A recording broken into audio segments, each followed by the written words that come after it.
Clerk Jacoby's not here today. I'll do the roll call. Roll call, Member Winters, Present. Member Lightfoot Ward,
I consider them El Portalians.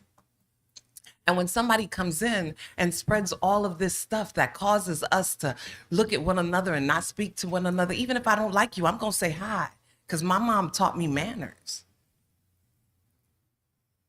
So all I'm saying is, let's not let some person who's new come into the mix and cause us to be who we are not, unless that's who you really are and you were, and he said, I can't curse, an a-hole before, and now you're just showing your true colors. That's fine.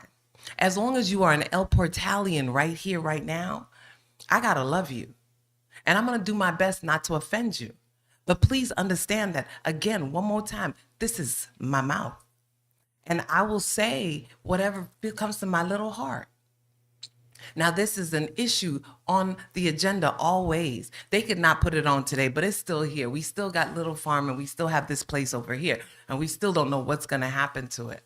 But we should do it as a united front. So whatever your neighbor is mad about, when I see Edna, I'm going to be like, I'm sorry. She going to be for what? I don't know, but I'm going to be sorry. Because I would rather be an El Portalian than be anything else right now.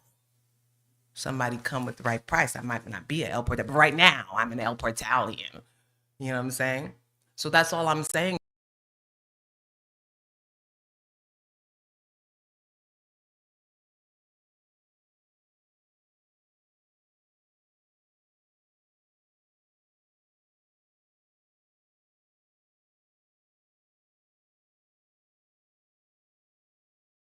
A hug and have little tree parties over here, and do little things that El Portalians should be doing to embrace the fact that we are multicultural, beautiful place to be right now, right? We don't know what's going to happen in the future, but right now we are beautiful.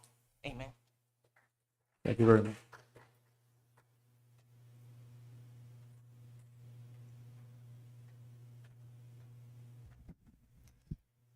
Good evening, Noel Pace, 206 Northwest 91st Street. Also own multiple businesses at 8661 Northeast 2nd Street. Been in El Portal since 2008. Been a resident since 2008.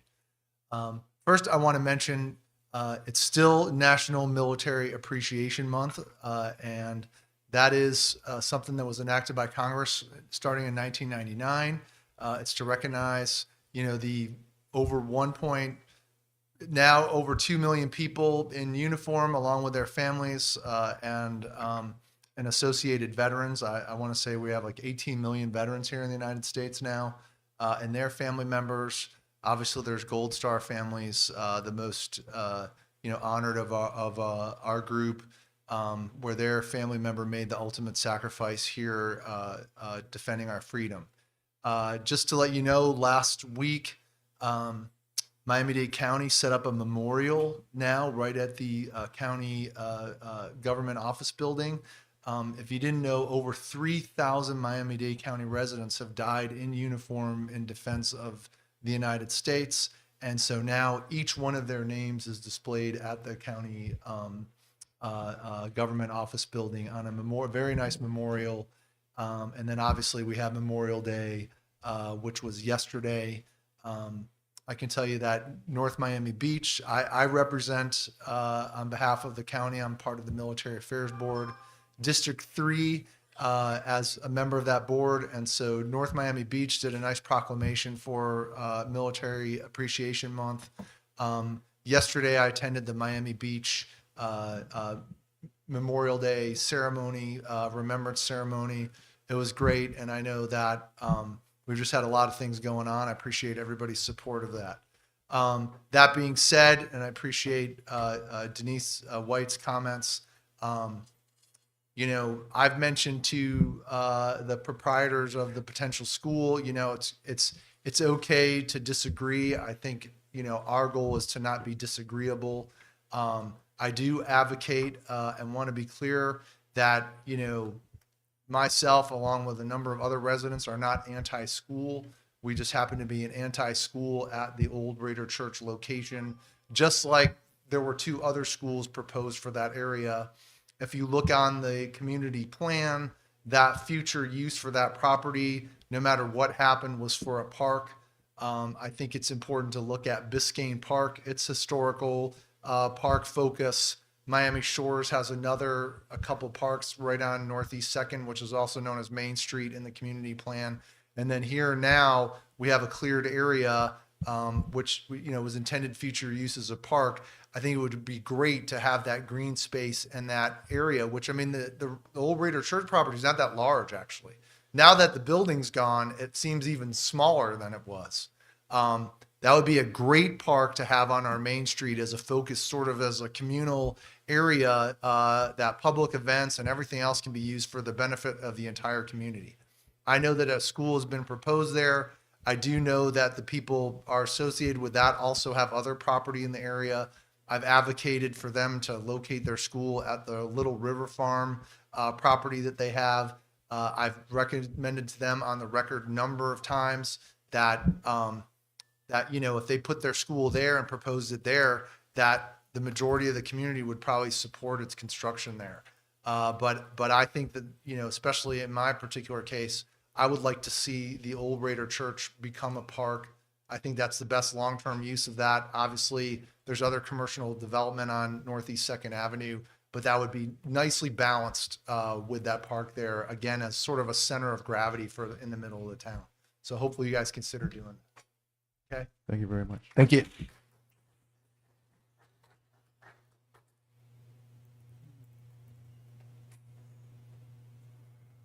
Good evening. Anders Urban, 460 Northeast 89th Street, and I'm also on the council. I just want to remind the residents of El Portal that as we discuss things like what we're discussing tonight with the resolution, as we discuss what we want to see happen with large parcels like Little Farm or the Sanctuary, as we discuss what we're going to do with the short-term rental ordinance that is yet to be ratified because of legal technicalities. There is a through line through all of these, which is how much home rule is El Portal going to be allowed by Tallahassee. So just a reminder, in the county you live in, built on land that was taken by the governor under eminent domain, there is a building that exists that fits the modern, current, international, legal definition of a modern concentration camp. There are more than 1,000 souls missing from that building, unaccounted for.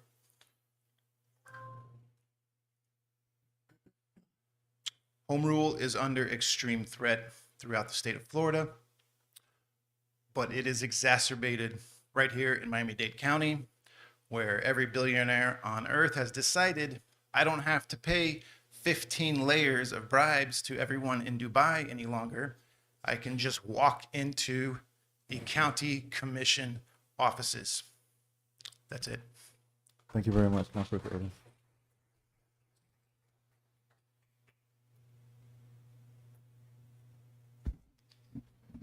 Good evening, Calixto Navarro, 335 Northeast 87th Street. I just wanted to speak on, what we had been discussing in good and welfare. I just want to make, somebody had communicated to me that that a lot of us who did not want the school to go over here at the old Radar Church, that they felt that the Adam Newman and their group felt unwelcome or they weren't welcomed here in El Portal. I don't think any of us, I think we all love the idea. We all love the unique concept. We just felt that where it was placed was not the appropriate place to go. They had a beautiful site right on the river. They own all that land. I know that it's part of a greater development with other investors, but they could have swapped properties and they could have done some sort of deal where they could get 5 acres over there, develop it, do whatever they wanted to do. Now that apparently they have, they don't feel welcome and they're not going to do anything, perhaps the good idea would be turn that into a beautiful park. I mean, it has beautiful trees there already, and it is our downtown. And we could do other commercial buildings. And by the way, Toll Real Estate LLC has been buying up all of Northeast 2nd Avenue. So they own the old Mary Prado's accounting office, which is directly across the street, plus they just bought the other 2 properties that they wanted to turn into parking lots that they're renting out now.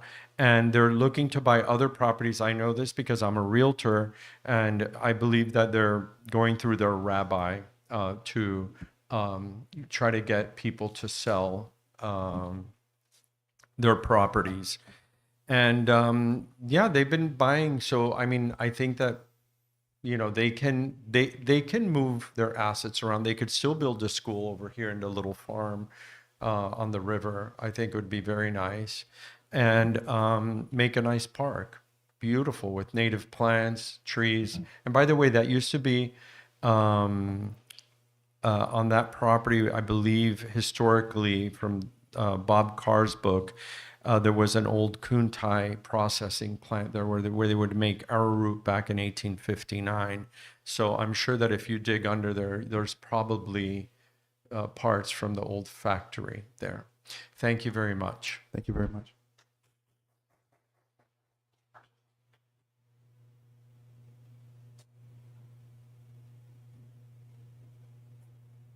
Good evening, Joni Gomes, 269 Northwest 86th Street. I'd like to quickly just recap. So the plans for the Soulful School were submitted to the village around Q4 of 2025, and residents have come month after month to these council and planning and zoning meetings to voice their concerns, ask hard questions, and bring facts to council about how we are very much opposed to these proposals at this specific location for various reasons. The list is long, so I'm not going to repeat them again.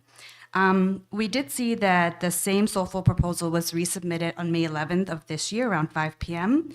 However, these are the same plans to us, so no adjustments have been made to accommodate the village or its residents. Council has not conducted their own traffic study or pushed back one bit, to our knowledge. It's quite obvious that some of you have some personal interests, and that might be swaying your decision, which is unfortunate. So please just remember that you work for us. We've put you in this position, and there will be an election in November. That said, you have the opportunity to make things right with us, and it's just a simple 2-step process. 1, schedule a June planning and zoning meeting to vote no on the Soulful plans that were resubmitted on May 11th. And number 2, we urge that you join the lawsuit that challenges the SB 180 with attorney Jamie Cole. It's a flat fee of $10,000. And this also includes the attorney's fees and costs. Over 25 other Florida municipalities are part of this ongoing lawsuit, and we should be part of this. I know that some residents are afraid of the Live Local, and being part of this lawsuit will eliminate this fear. Thank you.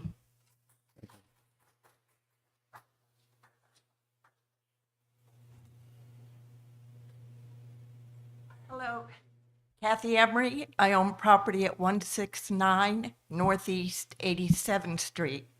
And what I have to say about the proposal for the school is the traffic will be horrendous no matter what you do. And the area between Northeast 2nd Avenue, I've been here time and time again, and nothing has happened to improve it. The area between Northeast 2nd Avenue and Miami Avenue on 87th Street is like living on a freeway. The speed of the traffic is between 40 and 60 miles an hour every day I'm there. And I've seen it, I begged the police to monitor it. I've seen them there twice. They routinely monitor Northeast 2nd Avenue and give plenty of tickets. I hear them day out, day in, day out. But between Northeast 2nd and Miami Avenue, there is no traffic monitoring. There are no sidewalks. There's uneven grass, and you see people trying to wheel their baby carriages through dirt and potholes and muck along the side of the road. The other day, I tried to help a lady with her baby carriage, and there's a big lip on 87th Street, the road, and her cat ran out in the street, and I was trying to rescue her cat. from an oncoming car that was coming about 50 miles an hour, and I fell in the street myself. So they need to put either sidewalks or level the street. They tore the street up a couple years ago. They cut all the driveways off. And now there's big potholes along there. It's dangerous. Somebody's going to get killed, if not badly hurt there. And you need to do something. And I don't know how many times we have to come and ask for this. So I hope one of you will take the initiative to have something done. And the school is only going to invite huge amounts of traffic. If you look at the Presbyterian Church, where they have just daycare and kindergarten, the traffic is horrible there alone, and they don't have about a tenth of the amount of students that you're planning. So you need to consider the people who've lived here for many years and own property and do something about it. Thanks. Thank you.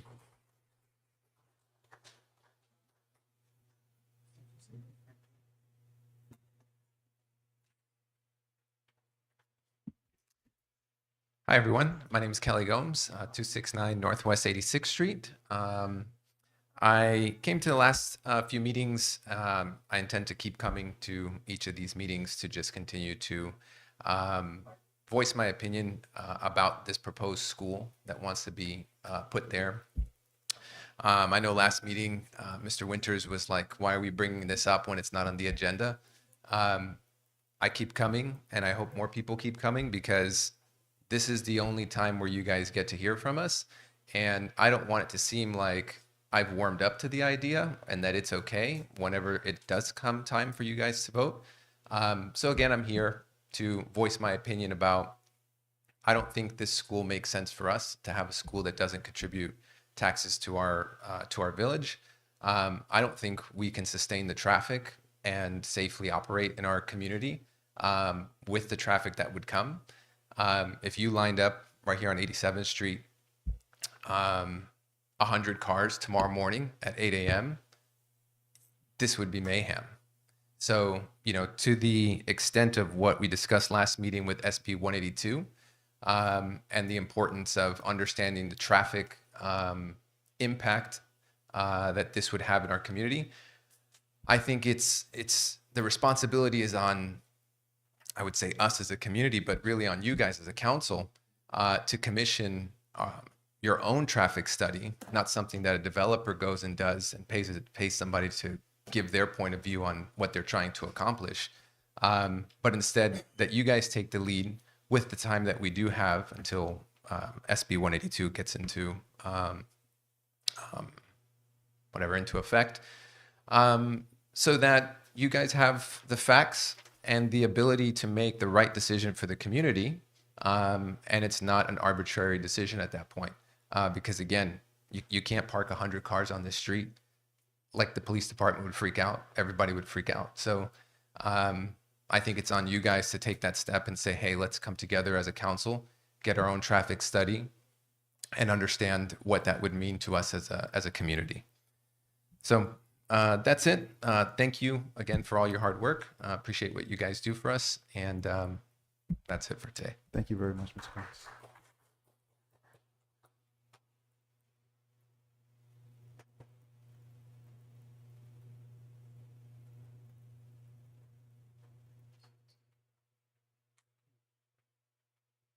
Hi, everybody. I want to request 4 minutes, as this is tied to the agenda. Will that be okay? I have a whole thing written out. The part that's tied to the agenda, the historic preservation Yes. part, we're going to go over that part.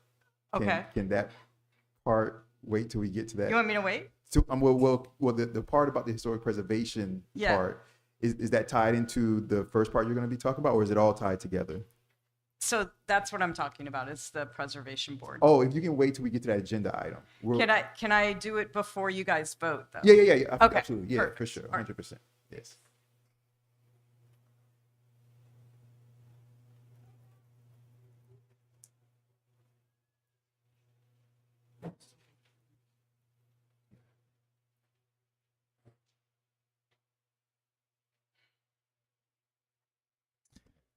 Good evening. I'm George Alvarez. I live at 165 Northwest 88th Street. I appreciate the instruction and guidelines from the dais. Sometimes civility is the way we get through things, and sometimes we need conventional reminders of it. So, and to that end, I'm going to say a couple things about the proposed school at the former Raider Methodist Church, and a couple other things. I know that when all said and done, whether or not that property becomes some version of a school or some version of whatever, we're all going to live together. We're all going to get over this. We are all, each and every one of us, residents of El Portal, and a couple friends of El Portal. And there will be another day. We will figure things out, especially interpersonally among friends and neighbors. That does not, however, abdicate our responsibility to take a serious look at any of this. I think when a developer proposes this development and a body politic listens to it, it is an act of faith, a very dynamic act of faith. Because we have to take it on faith that they are doing things the right way, and they have to take it on faith that we are listening to them the right way. So faith is a very dynamic concept in and of itself. I happen to know that this body, this council, has over years and decades fine-pointed our code. Some people may embrace the fact that we have form-based codes. Some people may not love it as much and point out some of the supercilious aspects thereof. But I think when it all comes down to it, we are putting faith in a developer to become partners with us. And a developer would likely be doing the same. So if that developer seeks aims that require special exceptions, administrative exceptions, that requires changes to our comprehensive plan, then that's where we lose a little bit of faith. That's no longer seeking partnership. That is seeking to do what they want to do, irrespective of the faith that we so desperately want to have. To mirror what one of my other neighbors said, I'm not against a school. I'm not against any school being there. I am against a school of that size, with those dimensionalities, with that impact, with those question marks, and those objectively countervening points about their design, capacity, and lots of question marks about infrastructure. So, as my time is nearly up and civility shall run the day, I will bow out at this point, and I might be able to continue something else in one of the agenda points that I wanted to talk about that. Either that or I'll have enough time to try to figure out a way logically to make it work. So it pains me to hear that we are in some way burdensome when we come here and repeat what we say, over and over again. I get it. But this is truly, truly important. The stakes are exceptionally high.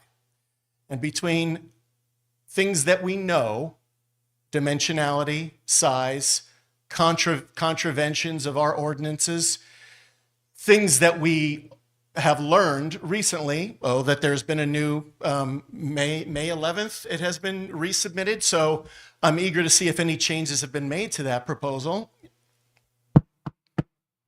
Let's see how that gets written in the transcripts. And then there's the things that we don't know. As have been alluded to, we have multiple properties being purchased by the same owner across the street, 2 and 3 blocks away. So we have to protect ourselves. So to that end, and until I see something terribly different, I'm urging you guys to oppose anything that's remotely like the proposal that was originally dated in whatever date it was originally dated, October or December or whenever. And to that end, I'm going to echo, I'm glad somebody else said this, the lawsuit that has been filed. I don't quite know whether they are separate lawsuits. I believe in some cases they are. In some cases, they are joint lawsuits. Towns close to us, like Miami Shores, Weston, in order to get some common sense on Live Local. Because Live Local may not have the same impact, may be actually desperately needed in Miami.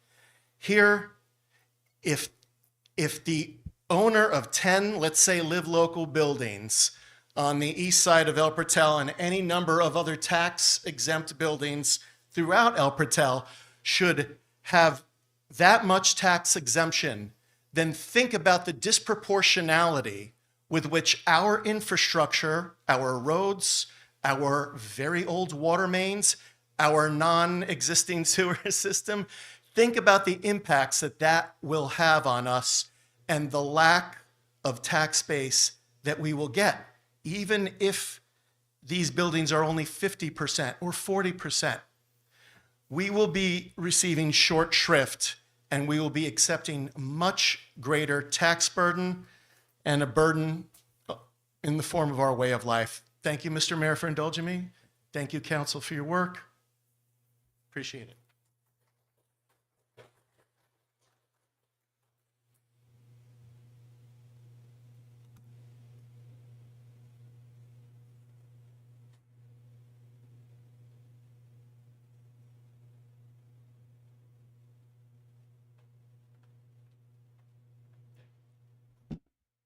Daniel Rojas, 60 Northeast 86th Street.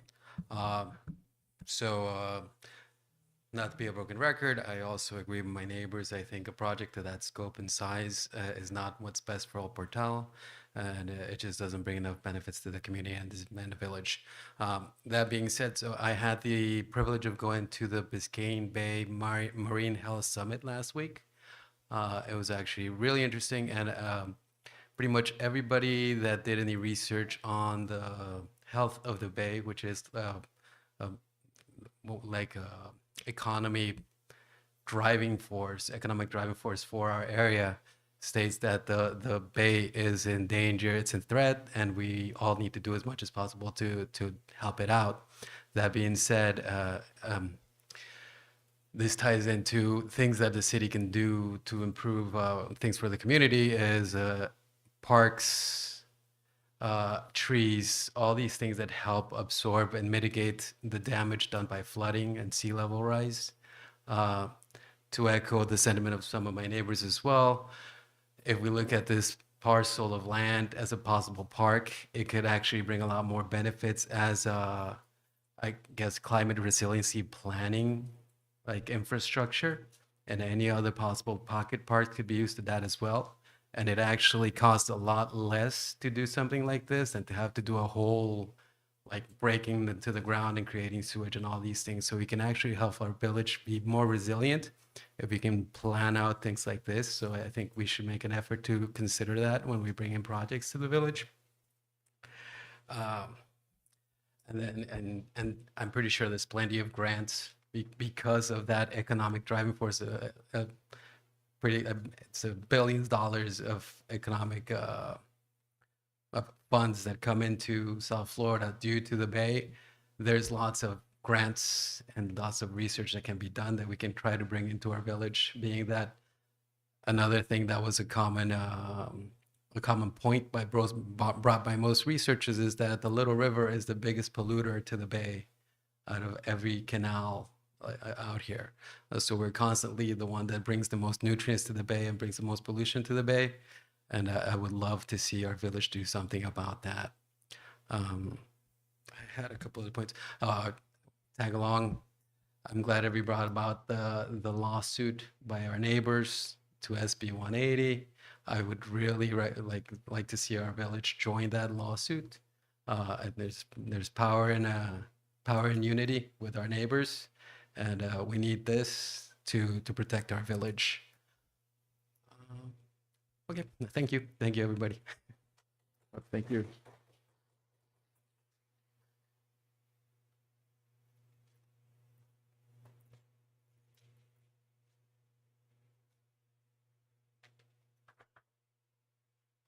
Hi.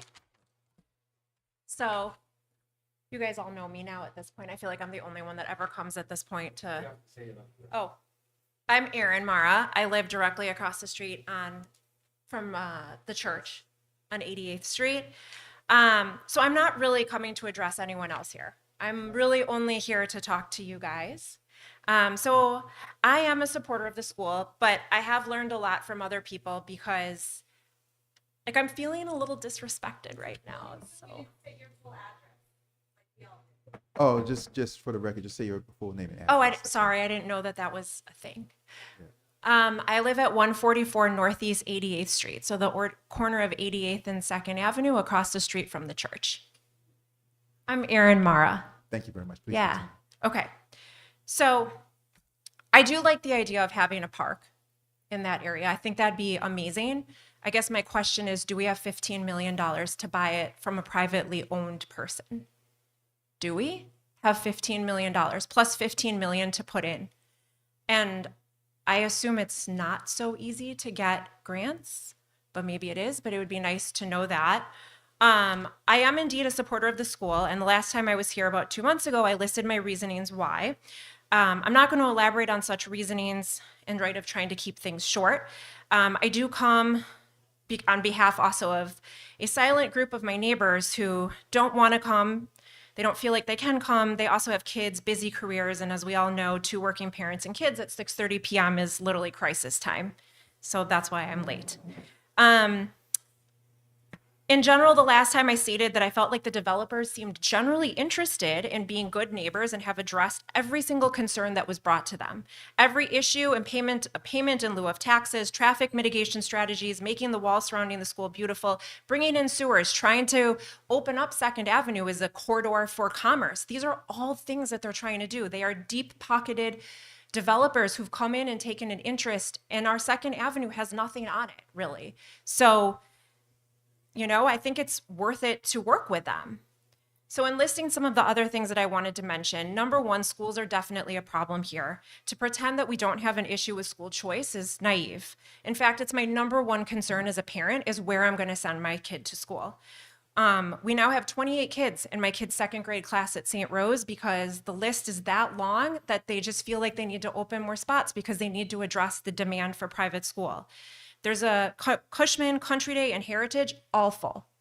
Forget about it. Waiting list, super long. And if this school comes in and funnels some of those kids from the other private schools, those benefits might come to other parents who maybe wouldn't send their kid there, but might send them to Country Day or Cushman.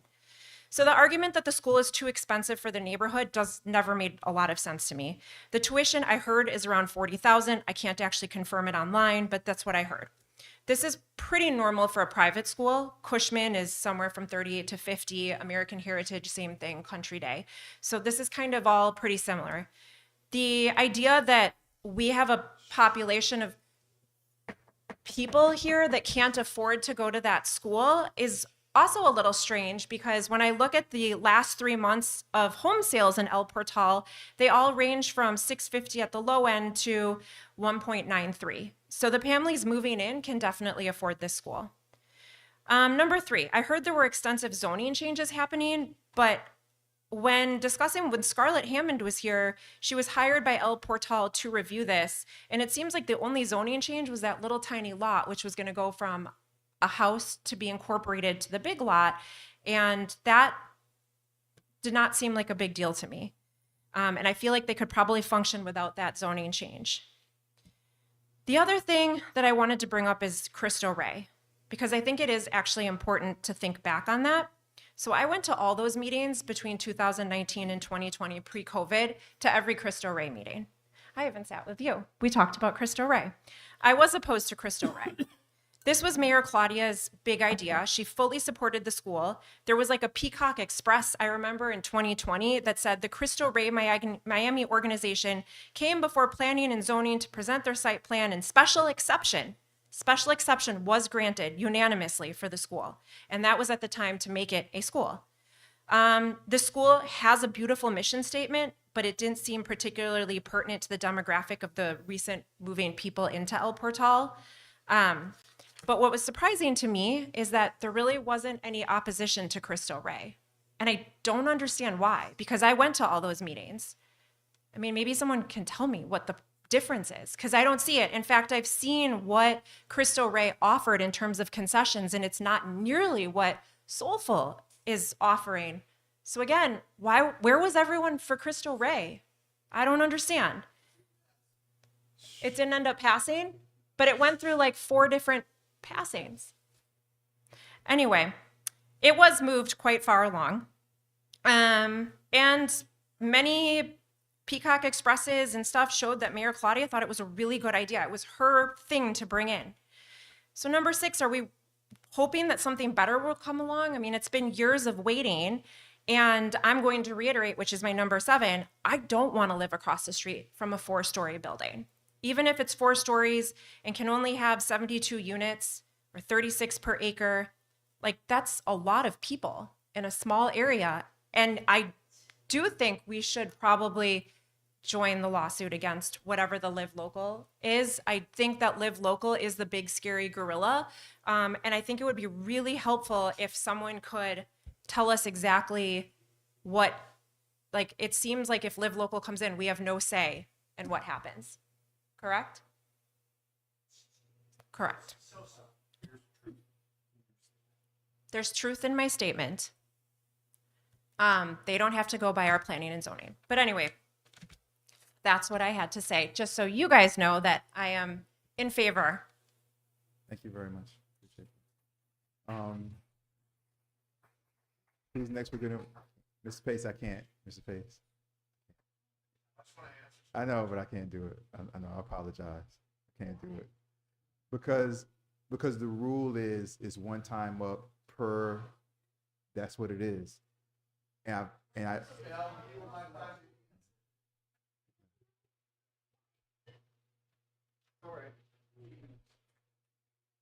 Hi, Ian McKenzie, 8950 Northeast 4th Avenue.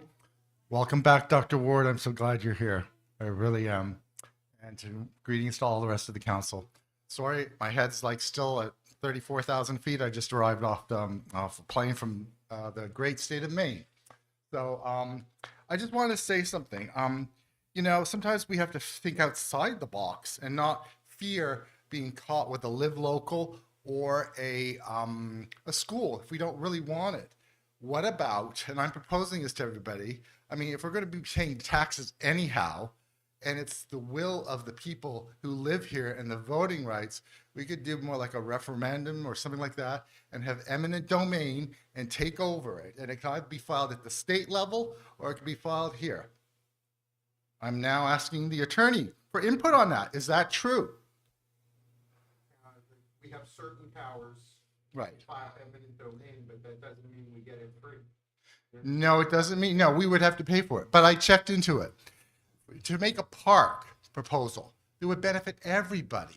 I mean, you know, we'd have a nice park. We could call it Tequesta Park or something else. I mean, I'm just thinking outside the box, throwing this out in the air because I don't like gray buildings, okay? Nobody does. And nobody wants that. And you're going to be taxes on it anyhow. So, you know, you might as well be paying taxes on a park that you could use. So if we go that route or something, and that would require some legwork and making sure that things are proceeded on properly, the council could do that. And that could be an option that benefits everybody living here for a park. Think of that. You could take, we could call it Tequesta Park, like I said, and, you know, have funding from the state or the federal government. I checked into it. There are grants for that. There are matching grants. There are other kinds of grants available. And some of them go up to $5 million and so forth like that. So, I mean, there's, funding available. We just need to dig and look into it and not be blocked in or intimidated by a developer that we have to, like make a decision what we want and pit each other against us. That's not El Portal. El Portal was warm and welcoming. I've lived here 23 years and, we've gotten this far. We need more trees. We need more things like that. We could have band shell there or something like that for performances. We could have a little ice cream stand or something like that. And like in France where they have parks with fountains and people could come and at the, walk their dogs, sit around and park and benefit everybody. So I'm just throwing that out there as a thought process. So don't give up hope and, hopefully everybody can benefit and come to some amicable resolution, but that is a possibility then. Okay, thank you. Thank you very much, Mr. McQueen.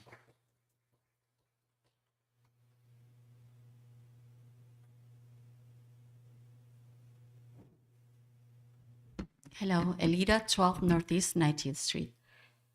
I'm very surprised and disappointed that we changed the rules to limit even or censor even more our conversations. We don't have town halls, we don't have workshops. We have discussed many times that this format is not working. We're asking the questions, we don't get answers. The only person that answers is probably Mayor Omar. The others, they don't answer questions. They, like we've asked for you to give us a little bit more details through the attorney, through the planning and zoning. We never have those individuals here to speak and answer the questions. So now we're also being limited to like literally 3 minutes. Very disappointing. And we have expressed several times, can we please have a conversation when we ask a question? For example, if I want to direct a question directly to you, I would prefer to be answered immediately. So that way we can have a conversation, not repeat ourselves and talking about the same topic, all the citizens, for all the citizens. So, I mean, I hope we can take in consideration other council members can also say something about this because this is not right. We really don't have any conversations in El Portal. They are very limited. And during these times, we need it more than ever. My first question was that what it would take to El Portal to join the lawsuit that Miami Shores has joined regarding the Live Local. I think it's gonna be more costly for us later on if we have to do it in our own than actually join all the other municipalities. The second point that I wanted to make is that what it would take for El Portal to actually start planting trees on the swells. The reason is because, as we can see very clearly, many developers come in, they do cut the trees. The replacing has been done by palm trees, which is really embarrassing. The project across the street has been a beautiful demonstration of they came in. It was opposed by many residents here, and what happened? They relocated the trees. It was an insult to all of us because we all know that oak trees, you cannot relocate them.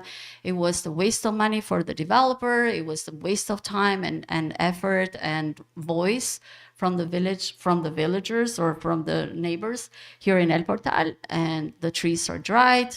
I don't know if they removed them or something.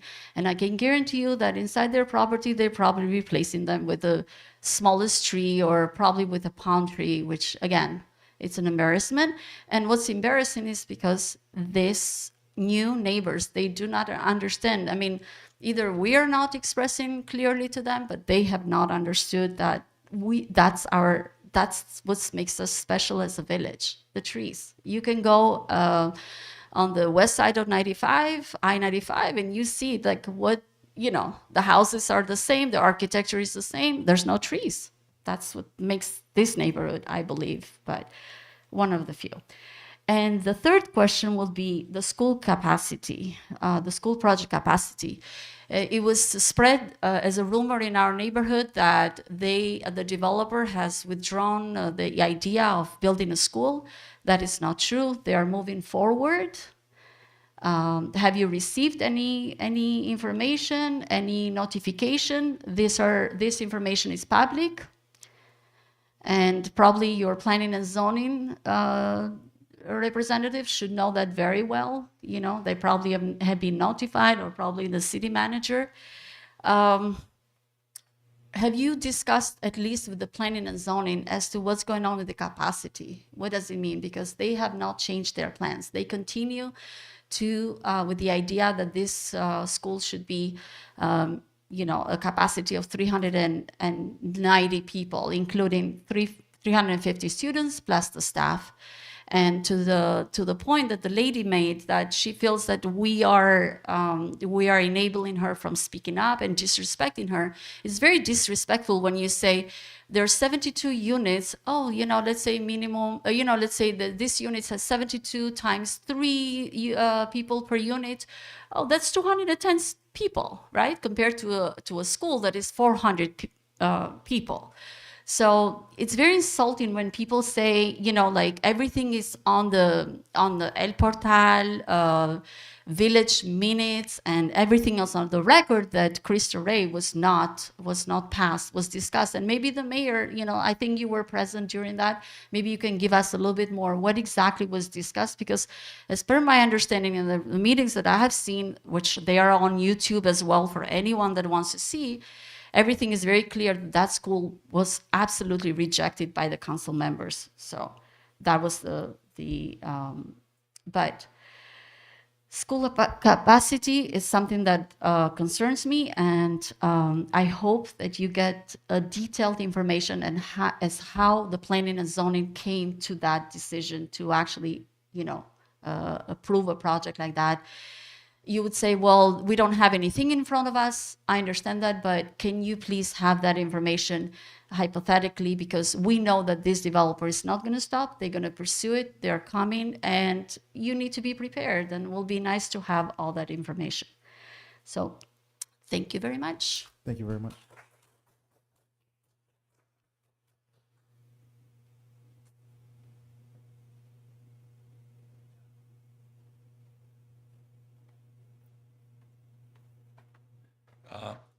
Good evening. My name is Warner Dreyer, 486 Northeast 87th Street. So I have pretty much 3 items here. First is a tree ordinance. As we know, we don't have a tree ordinance here in El Portal. About a year ago, I had submitted one to both Mayor Nickerson and also Anders, right? So a few, maybe months ago, one of our neighbors, Scott, said there was a new ordinance or draft proposed or created by an organization that you are running right now on trees, right? Councilperson Urban. So now I'm working with Mayor Nickerson and Scott to consolidate that version 1 that we had submitted originally to you and to Mayor Nickerson. And I just feel this is taking, you know, and I appreciate all the help with Mayor Nickerson, but it's taking a long time.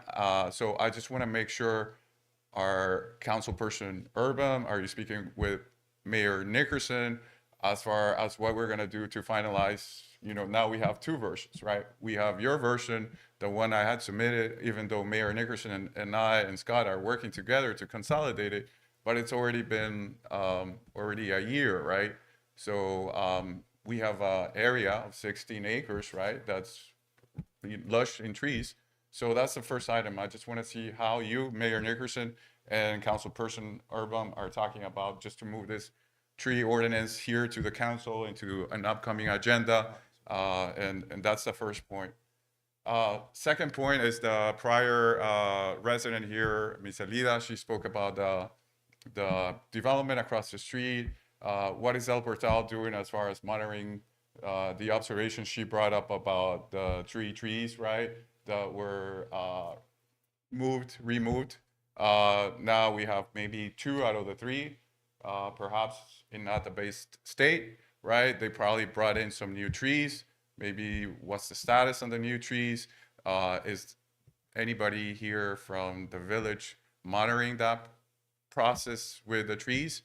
And third is pretty much to Mayor Nickerson. I know we've been working on the drainage solution to here on 4th Avenue Road, so I just want to follow up with you. Those are the 3 points I would appreciate it. Yeah, we could discuss. Thank you very much.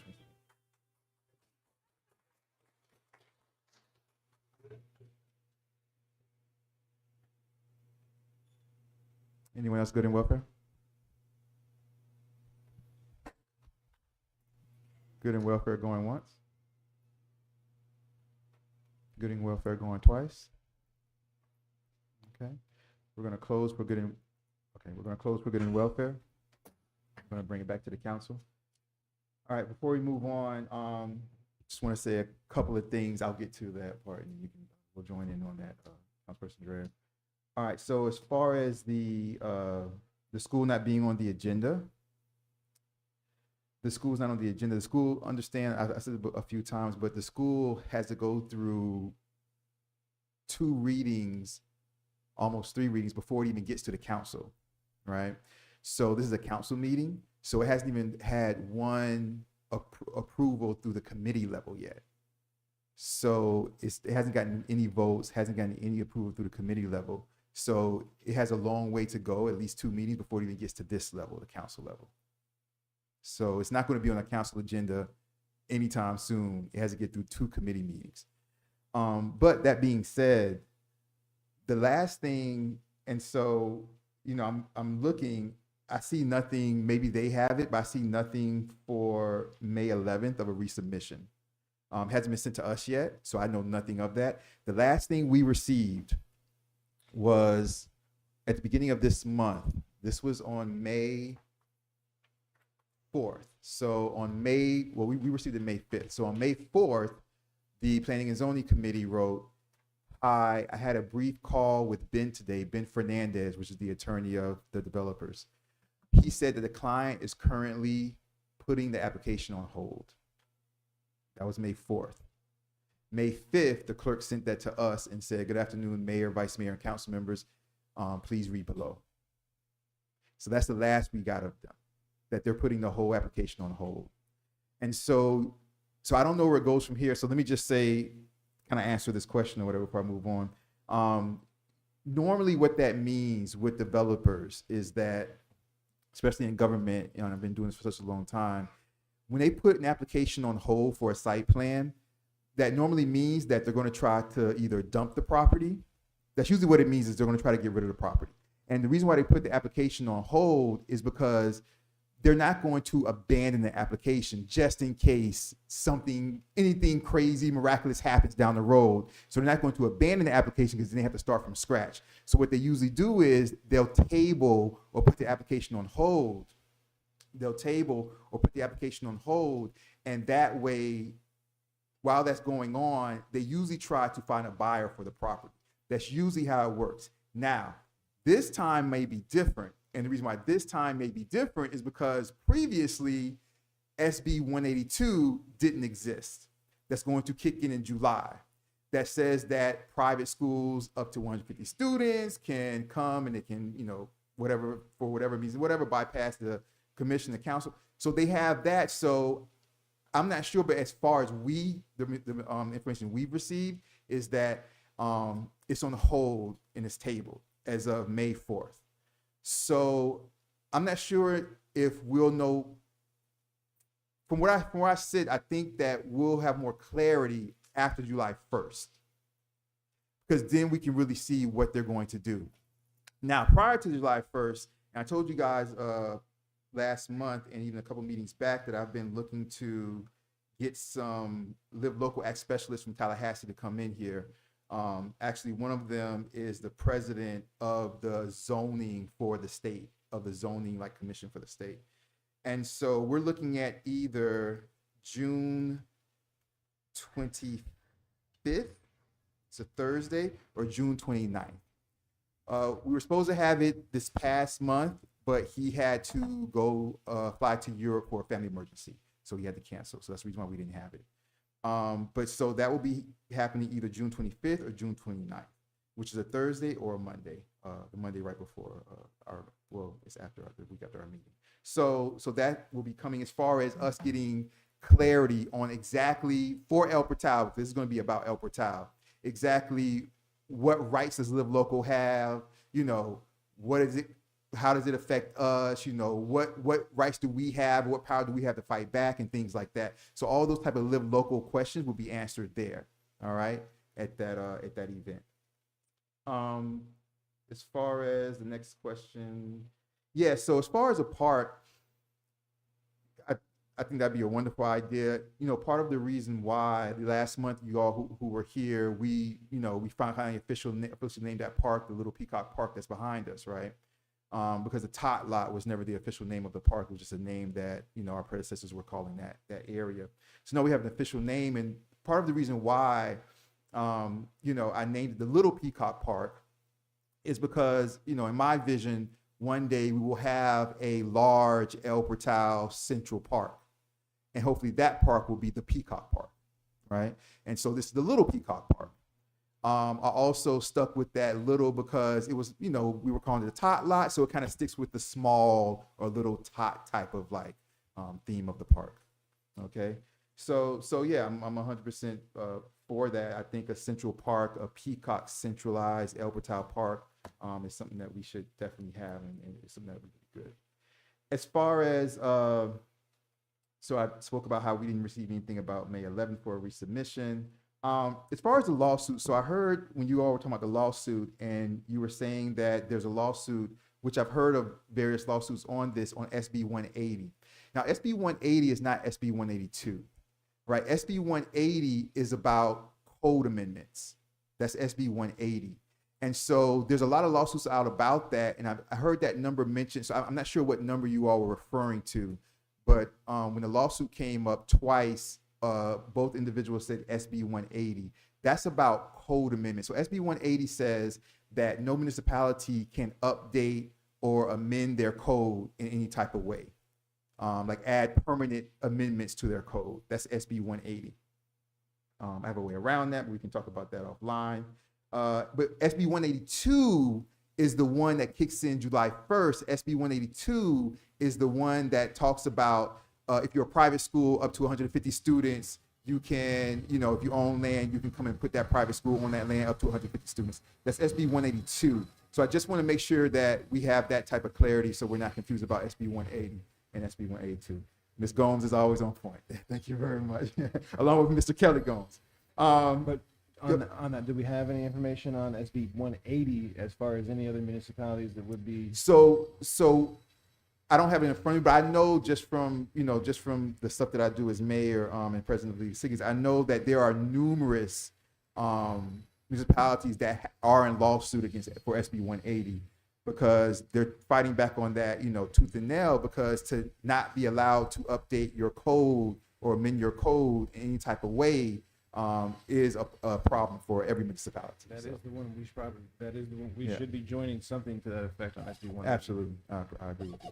Councilperson Urban, absolutely. The next thing is okay. So I did put a watch order twice on 87th Street between Northeast 2nd and North Miami Avenue.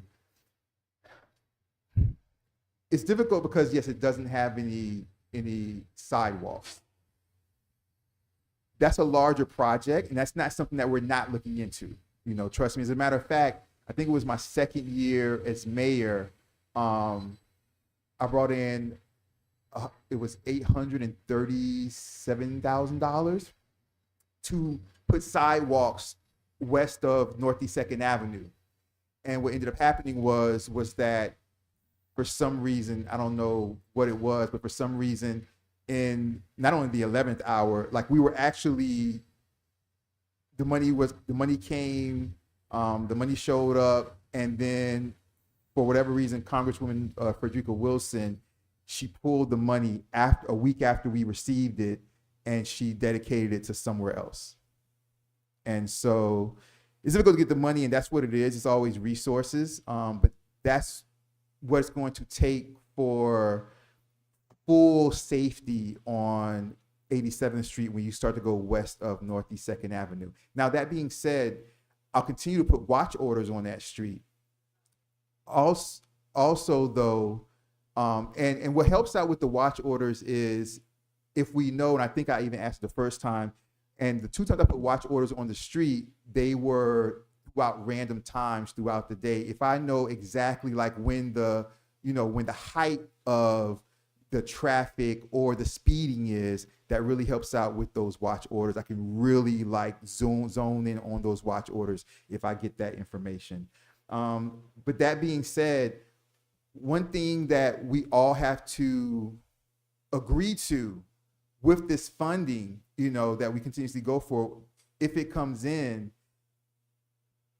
the residents have to be okay with, when sidewalks go in, you will lose a significant amount of, you know, that right of way encroachment, you know, into what might be a foot or two of your front yard, right? Because when you have these driveways that go out to the street, and now when you're implementing sidewalks, there has to be a certain amount of clearance, there has to be things like that. But that conversation we could have in like a town hall, you know, once the funding comes in. Understand with that funding does come that type of change when you have that type of thing. Next, yes, Mr. Kelly, I think a traffic study. I think so.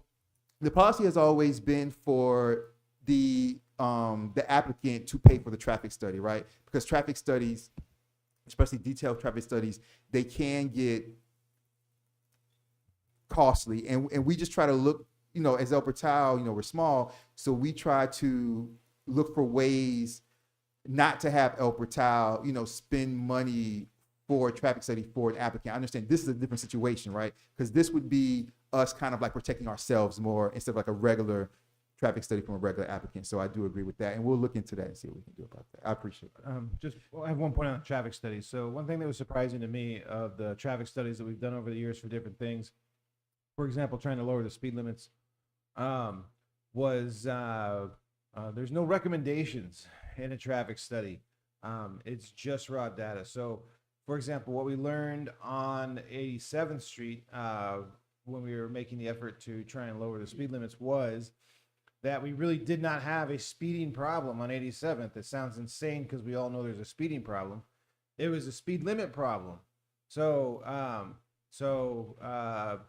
it showed us very clearly that with the speed limits at the where they were, which was at 35 at the time, it was you know, the 9 over rule and, you know, things like this. The data actually showed that people were not, you know, out of control or you know, redlining it down 87th Street. It really was an issue that the speed limit was too excessive and allowed people too much beyond that, and so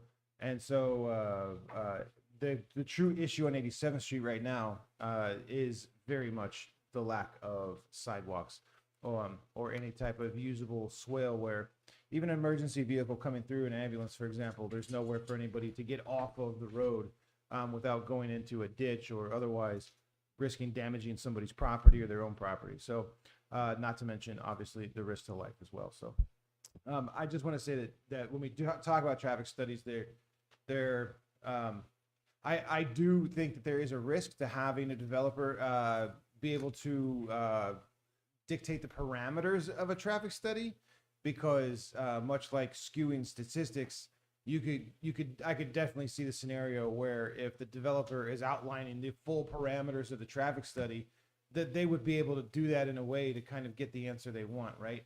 Or at least be able to paint it that way. So I'm personally, I'm certainly aware of those, but overall traffic studies are pretty mundane and standard. And honestly, as someone sitting on the dais, I do wish that there would be something like recommendations or things to that effect within the traffic study, but it's not necessarily that way. So on the face of it, there's not really much risk, honestly, of a developer being able to manipulate a traffic study, unless I believe that developer would be allowed to outline the parameters of the study, because each study is prescribed. Thank you very much, Councilperson Urban. As far as, I want to thank Mr. Rojas for the Marine Health Summit that you attended, Mr. Rojas. He was there. I appreciate that. You know, you attended Wednesday. On Tuesday is the municipal day. And on Tuesday, I passed by in the morning, and then who was left there on Tuesday to represent for El Portal, even though she doesn't live here anymore, but she's always wanted to be involved, is Elizabeth Pata Carpenter, the executive director for the Everglades Law Center.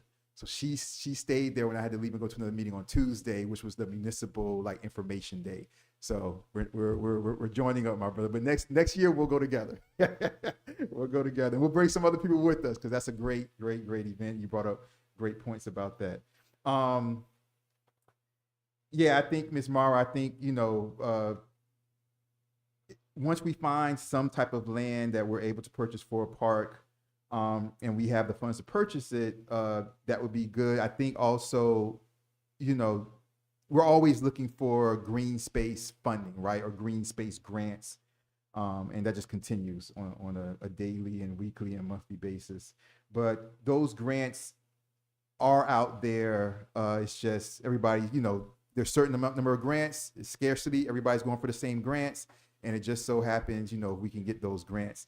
But usually what they like to do is, which comes from the resources that we all know about in life, usually what they like to do is for things like that, normally, and depending on, of course, who's in power at the state level, at the federal level, depends on what they kind of like prioritize. But normally they like to, for green spaces, either find match grants, normally, because they don't look at it. So a lot of times in government at the higher levels, they look at money as like the issue that's driving things. So if it was something like, oh, we want money for the development of some financial corridor, and it's going to bring whatever in tax dollars that, this amount will go back to the county and then you'll find people to start helping us out. And you'll find that, there's more money for that. But when it comes to green space and green space development, it depends on, just quite frankly, who's in power at the state level and at the federal level and how much they care about environmentalism,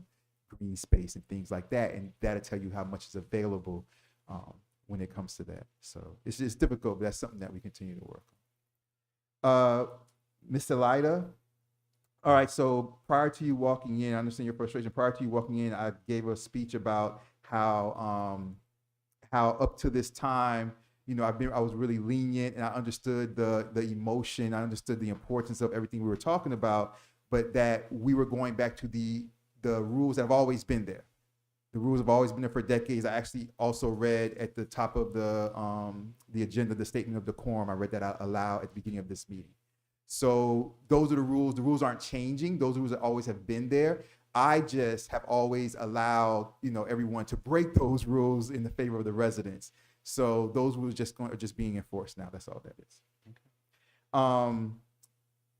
As far as school capacity, I think that's something that you've asked before. I've asked before to our planning and zoning. I'm still awaiting that answer and response, so we can get that information. And we'll still look into that, and hopefully I can get that response that I've asked for, even though, like I said, the last information we got is that the school is on hold, the site plan is tabled. That's the last information that we received. When it comes to the tree ordinance for Councilperson Dreyer, yes, so Councilperson Dreyer, former Councilperson Dreyer, Scott Colbrick, or once Councilperson, always a Councilperson, Councilperson Dreyer, Scott Colbrick, and myself, because myself and Urban, because of Sunshine, can't be on the same meetings too much. If it's not a public meeting or whatever, a public forum, or open to the public at the very least.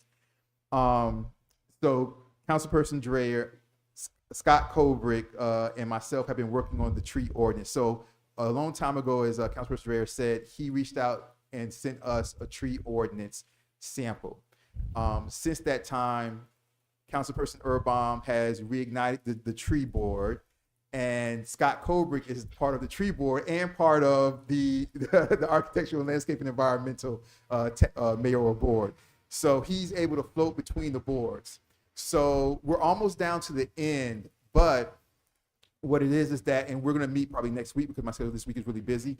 And so we pretty much going all the way through it, and we've kind of compiled all of them. That's pretty much done. The only thing that's left is that I'm going through it, and I started to do this in our last meeting. I'm going through it and just kind of pointing out certain things like procedurally for the Village of El Portal to make sure like they, kind of fall in line. I mean, the last couple of things we discussed is there going to be an appeal process or a variance process. We discussed things like that. So that's where we're at. So once that's done next week, then Scott Colbrick will bring it back to the tree board, and then you guys will discuss, and then we'll have it at the at the ALE, the Architectural Landscape Environmental Board, and then from there, once that is summed out, then we'll bring it to the council. Or hopefully whatever. yeah, So, or even at that time, I mean, it's going to require a town hall at some point because the proposed tree ordinance is already at a it's pretty aggressive. So what is working its way towards being considered is really quite aggressive, honestly. And so there's going to need to be something on the level of a town hall. As it does get close to finality, because it is comprehensive, it is technical, and it is detailed, and so it is going to need a fair amount of outreach and interaction with the community, because if it were to go into place in its present state right now, it would be quite shocking. It would be something far beyond what probably anything else exists, certainly within the county. And we hope that we can get it there because it's got teeth in it too. So we're the Venn diagram of people working on it kind of like got close to being a circle, which is not a bad thing at all. And it was great to see it come from different angles as well. So there's definitely a community effort behind it, and we should get to a place where we have a strong tree ordinance with teeth. So, thank you very much. Any other questions or comments from the council? What do you want to talk about? What do you want to talk about? I mean, you can talk to it now. Mr. Geller, I'm going to call on you in a second. For those of you who don't know, there was a House bill that was signed by the governor this last week, House Bill 803, which is a new law that states that any resident that is not in a flood zone will be able to do construction or building on their property without a permit under $7,500. And I've asked the attorney if he would have some information for it to let all the residents know how that will impact El Portal.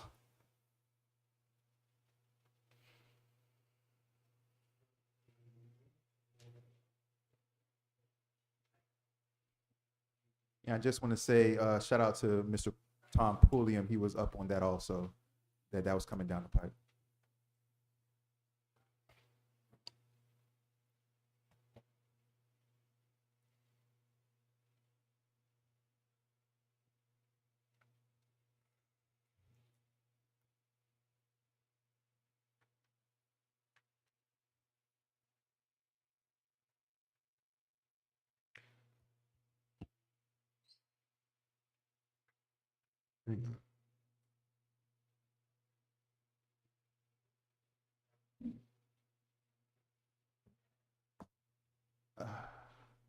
What we'll do is here it is, Mayor. I got it. Okay.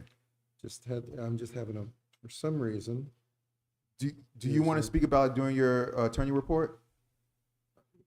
It's your pleasure, Mayor. Or do you want to, if you have it right in front of you, we can go ahead and knock it out. If I can get this to open, just give me a second. I have it right here. Oh, they're open to answer any questions that were asked. You were the only one that answered. That's why we were talking about like having this question. No, I mean Yeah. like I understand. I'm not supposed to speak. Like Well, let me take a minute.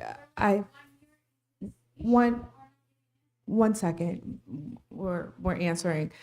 I do think that every single time we have this exchange, I at least can speak for myself. I think I go through painstaking efforts to let you guys know what it is that I think. Whatever those thoughts were that were expressed in former council meetings, they remain. And I'm still listening to what you guys are saying.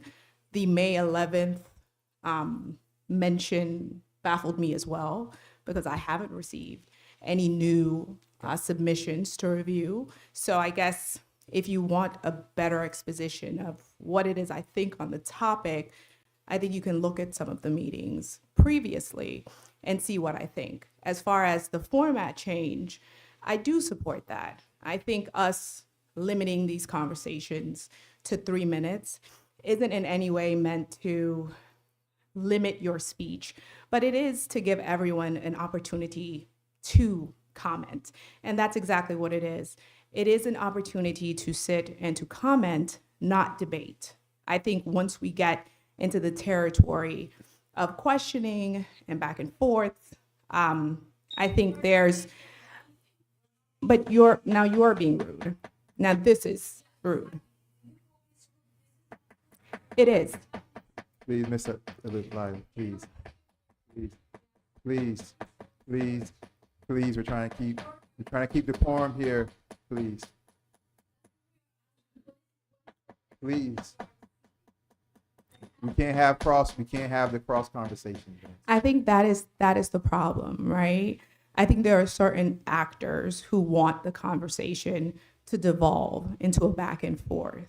And I think that is what deteriorates the fabric of these relationships that we're hearing about on the mic, where neighbors aren't talking to neighbors because of something that is occurring in this room. And I think to preserve the sanctity of what it is this is that we're doing, which is not just offhanded conversations and back and forths and rumors and all of these things. We are really taking this information and trying to make a serious decision. So I think we do need to treat our chambers seriously. There is no other municipality that you can go into and just have this laissez-faire questioning with the elected officials. If you want a conversation, which I think everyone on the dais is open to a conversation, the conversation doesn't need to happen with microphones. And I actually think the microphones sometimes cloud people's civility, their appreciation of the fact that we share space and we are neighbors before all. I think this has become a bit problematic when we see how it has impacted the day-to-day relationships for people. I have sat here on this dais and I have said on numerous occasions what it is that I will look for when I am asked to vet an application. I have called for there to be town halls. I've attended the town halls and listened to what it was that were the sticking points for the residents. I hear all those things. I have running notes on all of those things. And all of those things will inform my decision when the time comes where I have to vote on it. There's never been anything said on this dais and on my end that precludes you or says that you are not welcome from coming to every single meeting and telling me how you feel about this topic, because it's your village, it's our house. Show up as many times as you want to, but wherever you show up, whether it be your job, your church, your synagogue, there are rules in which you engage. The rules here are that you will come in here, you will not scream from the back of the room, otherwise you will not be acknowledged. There will be 3 minutes where you can say whatever it is that you would like to say and know that I am listening, right? And that, if you require additional times, there are other ways in which you can engage. Us doing anything outside of those parameters lends itself to being an uncivil discourse. And it is really a disservice to our position up here, to you as residents, for us to be engaged in the types of back and forths that I've seen happen when it comes to having someone shouting messages from the dais. And if you don't understand that, I'm sorry, I do. And I think that other civil people who have interest in making sure that we protect our relationships, I think they understand as well. So I'm speaking to those folks, and if you don't understand it, then there's really not much I can do. Thank you very much, Madam Vice Mayor. Attorney Geller, if you want to jump back in. Yes, sir. This will be fairly brief. There is an 803. It's a new bill. It's another bill signed by the governor. We've talked about this before. And I say this with all humility to everybody in this audience. You could talk for 100 hours to the people on the dais here, and it's not going to change the state law.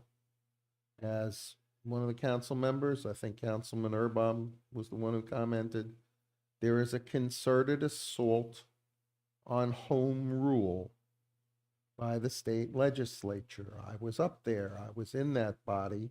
I fought it. A lot of people fought it, but the people running things do not respect home rule. They don't want this council to be able to decide to do what they want to do so that they can do what you want to do. They are rigging it in favor of powerful people and companies that get these laws passed. Fight it, argue against it, and I'll take, before I get to 803, Mayor, let me just take the opportunity to comment to the council, as some members have done. There is a well-respected law firm that is gathering municipalities to sign up and be part of their lawsuit against these laws. Now, unfortunately, I don't have as much confidence in our state courts as I used to, because our state Supreme Court in particular has been packed by the same people who are telling the legislature what to do. Nonetheless, the courts are the only refuge unless we elect a whole new legislature with very different priorities, and that's not that close to happening. You know, the representatives that serve this community in the House and Senate happen to be among the people fighting the assault on home rule. With all that said, it is my recommendation to the council. I know that our funds are tight. I know that you are dedicated to not trying to raise more money, because typically that means the residents are the ones who pay it in taxes. But for a very relatively low sum of $10,000, we could be a participant in that lawsuit instead of just saying, well, the bigger, richer cities will do it. Now, $10,000 does mean a lot more to El Portal than it does to the city of Miami or Hialeah or Miami Beach. But I want to be on record as saying it is my recommendation that we should join that lawsuit and at least take our chances in court with other cities to strike down these ridiculous laws that are passing that say, like Live Local, that in a lot of circles, it's not quite across the board, and it's not black and white, it's not absolute, that it's not no limit, but it's not what these citizens want. I know you hear it, I hear it. There is a law. And, you know, my recommendation is for that relatively low price. We should step up and participate in that lawsuit and hope that it brings the results that we would like to see. House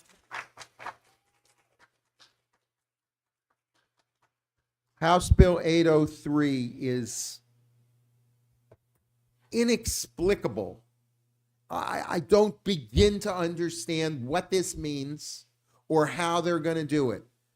It's one thing to say that people can use private inspectors instead of the ones paid by the public, where they pay them.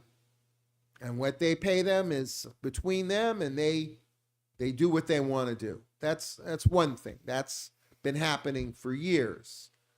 The people who are private inspectors do have licenses, and if they sign off on something without doing the job and something bad happens, they can lose their license and they can be pursued, you know, in lawsuits, both, you know, to hold them accountable civilly and possibly criminally, and certainly in a regulatory fashion. This just expands it. It puts very strict limits. It says for most permits, you got to look at them and analyze them in 5 business days. We don't have staff to do that. how we're going to comply with another unfunded mandate. I mean, I'm sure if you're the one applying for the permit, that's great because it happens quicker. But everybody else wants to be sure it's done right, that these things are done and inspected the way they're supposed to be. You don't want to be buying the house from the person who got through that and there wasn't a proper inspection. There are some other provisions. There's some things about basically like pre-built homes that are built off-site, that it's better for them. They can use out-of-state inspectors in so-called emergencies. It just generally affects the permitting process. Yes, there's an exemption when necessary to meet federal floodplain requirements and be able to participate in the National Flood Insurance Program, but it's only to the extent, I believe, that that is required, and that's not going to apply in a whole bunch of other things. There's going to be a new building application that will be standard statewide that the Florida Building Commission has to write, and they have to adopt those standards not by this July 1st, but by July 1st, 2027. I hope and pray that by the time that happens, another legislature next year may look at this and said, whoa, we went kind of too far. Because there's one really just, I cannot wrap my head around. It says if you're doing residential construction, certain kinds of work, under $7,500, you don't need a permit. Now, that may sound great if you're going to do it, but who's going to make sure that the people out there doing it aren't setting something up that's going to collapse, or aren't signing off just doing electrical work that nobody has inspected that can start a fire and burn down a house and maybe catches the one next door? The councilman asked me to explain it. I can't explain that. I have no idea what they're thinking. How does that work? You don't care? I mean, reforming the process is always a good idea. Just the word reform, you know, people hear that, they're for it. But you're not going to inspect anything? And by the way, who decides if it's $7,500? If they say, oh yeah, that's under $7,500, and maybe it's double or triple that, who's going to know? So no, I can't explain that law. I have no idea what they were thinking of. Another stupid law out of Tallahassee. If you want to be angry, please be angry at them and ask them what the heck they are doing that puts basic safety at risk. That's the law, Councilman. That's what it says. I don't know how it's going to work. Thank you so much. I did speak with the code enforcement officer today, and I went through House Bill 803 as well. Can you hear me now? Thank you. Other than being outside of a flood zone, which means you're, if you are in a flood zone, you're not allowed to use 803, and that the thing was the law appears to only affect residential. So this is not going to affect any commercial properties. It's not going to affect any people that are coming in to create businesses. And I think it's supposed to take effect July 1st. And I believe they also told me that the properties that are going to be doing work still need to come to the building department and state they are doing work. They can submit a contractor payment invoice estimate, something like that, because the code officer still needs to drive around and find people who are doing work without a permit that are above $7,500. Of course, hopefully next meeting, the attorney will be able to confirm that as we learn more about the bill. One thing I wanted to say, not regarding the bill, is I was informed about the flyer that was passed around about May 11th submission for a Soulful application. I went to the building department. I spoke with Franco. He called Scarlett from Corradino Group. The whole thing was that the last submission was in February. I have a screenshot of the actual submission. So I don't know why anyone's saying a May submission was submitted by Soulful. The last thing I heard was the email from their attorney stating that the whole project was on hold.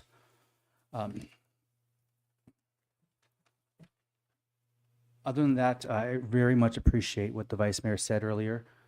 It's very important we keep decorum in here. And if you go to other municipalities, not only are they not allowed to yell out from the crowds, but if some of them are being told that if someone already came to the stand and said something, they don't want you to repeat it multiple times.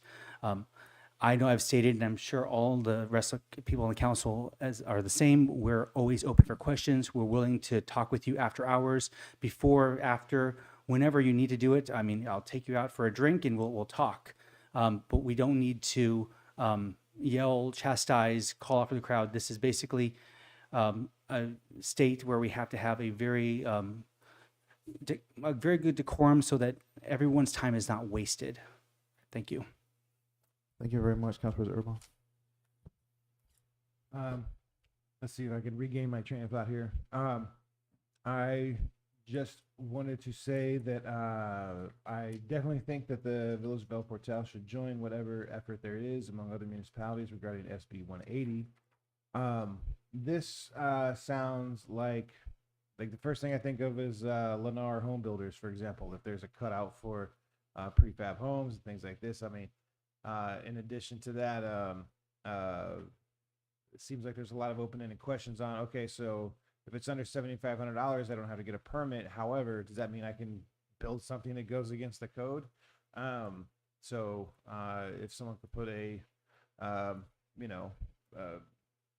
whatever, I mean, fence immediately comes to mind as the first thing as far as what somebody might be able to build a section, even just a section of fencing that might fit under those parameters. And so I certainly think El Portal should be going to the mats in protection of our codes, whatever that looks like. So that raises a lot of concerns. Guys, I work in retail, and so since January of 2025, the middle class retail market has disappeared. Okay, January 2025 is when the middle class stopped shopping the middle of the shelves. All right, the entirety of everyone who considers themselves middle class in this country started diving for the bottom shelves January 2025. Okay, I'm a sales rep in the stores all day long. I've lived in Miami for 25 years, worked in hospitality almost the entire time. Last 5 years I've been in retail. Billionaires are not upset about the middle class disappearing. You are witnessing consolidation, mergers, and acquisitions. So what this bill 803 seems to benefit would be an extremely large company with a whole bunch of lawyers. When people say small business in this country, your average functionally illiterate adult thinks mom and pop. Small business is not mom and pop. Those businesses don't even make the roster as far as business is concerned when making laws. Small business in this country could be $500 million a year annual revenue. Welcome to Florida. Thank you very much. Any last questions or comments from the council before we move on? Just one last Go question. ahead. Attorney Geller, I appreciate your guidance and your counsel about joining into the lawsuit. I want us to kind of just take a look at this moment and kind of breathe it in. It is important for us to get information from the experts. And in this situation, our lawyer is giving us legal advice that is based on his extensive years of knowledge on the city's real financial position. And these types of decisions or guidance based on fact and intimate knowledge with the municipality, I find very persuasive. And I would love for our residents to really take heed that there are experts at the wheel who are looking at these matters. And though there are tons of rumors, and I know ChatGPT is king on lots of things, real life legal advice and legal experience and real world experience in these types of things are very persuasive, and we should rely on and we should give credence to. So thank you. I appreciate it. And let me just say, if I might, Vice Mayor, the thing is this. I mean, I think this lawsuit is well founded. I've looked at it. I've seen what they're looking to do. I don't candidly have as much confidence in our courts as I had 10 or even 5 years ago. It goes to the Supreme Court, like with the Supreme Court of the United States these days. The Supreme Court of Florida has just allowed things that I just never imagined a court would or could do. The consideration is this. I work very hard to try to keep this village out of litigation simply because we don't have the money. I mean, I'm not going to weigh into whether we have some way to get millions to buy a park. If there are grants to do it, that's great. I'm not the budget guy here. But I do try to make sure we don't spend our funds. 10 grand, relatively speaking, is it a lot of money compared to lawsuits? It is not. But it is much more significant to us than it is to the city of Miami, Hialeah, or Miami Beach. So I'd love to see us in the lawsuit, but it is also true that that lawsuit's going forward with or without us. If it's successful and strikes down the law, it would strike down the law as to everybody, not just the municipalities who participated. So I want to be clear. The law, I'm sorry that I can't come up with another word. Not just the one law. The way I get Live Local. If you're interested in workforce and affordable housing, Live Local is a good thing, but it's being done in a bad way. They could do it more sensitively and have some room for local governments. The Senate Bill 182, the other House bill we were talking about, and now this insult. The only word, I'm sorry, that I can give you is it outrages me. I know this stuff. I understand it, and it makes no sense. It's wrong. Legally, ethically, and if I can dare use this word, morally. But I don't pay the bills here. You guys have to do that, and this very capable, excellent, hard-headed manager of yours has to pay the bills. And 10 grand just means more to him than it does in bigger cities, and I get that. So let me be clear. I'd love us to be in this lawsuit, but I understand if we got to let some of the big dogs have this fight too, because I know that none of you sitting up there wants to raise the taxes that our citizens are paying. You voted last year under difficult circumstances. You voted last year to cut the millage rate. Definitely. There are consequences. I think this is a good segue into the second portion, is whether or not the city manager could come back with a couple of proposals as to if and how we could possibly come up with that amount. And we can, as a body, look at it and see what that looks like. Thank you very much, Madam Vice Mayor. Appreciate that. Before we move on, you guys, just for clarification on my side, not sure about Councilperson Winters. I appreciate what he was saying about the submission. This doesn't change that, as we have it, the last thing that we have is the May 4th from the staffing, and then the May 5th to us about them putting it on hold or putting it putting on hold and tabling the site plan. But I just want to be clear, because we are on the record. The last submission that I received for the site plan was November 2nd, 2025 at 9:01 a.m. That's the last submission I received. Now, Councilperson Winters brought up February, but the last thing I see there for February, and this might be what he's looking at, is for the plumbing. So there was a plumbing submission on February 2nd, right? That's when okay. I just wanted to make sure so that, because we're on the record, so that people don't say, oh, you guys said it was February. So the last site plan we got submitted was November 2nd, 2025 at 9:01 a.m. But they did do a submission for plumbing in February. So that's what that was, just to be clear. All right. So we're good. You were right. All right. Thank you very much. All right, you guys, let's move on. I had a meeting today. Mayor, just for the record, I yes. apologize for interrupting, but 2 clarifications and conferring briefly with the manager. As the clerk had unavoidable personal obligations tonight, I do want the record to reflect that we have a full council. There was not a full roll call taken, but all 5 members of the council are present tonight, along with the village manager and Greenspoon Martyr village attorneys represented by me. So let the record be clear on that point. And then in conferring briefly with the manager, neither of us has seen any kind of submission dated May 11th.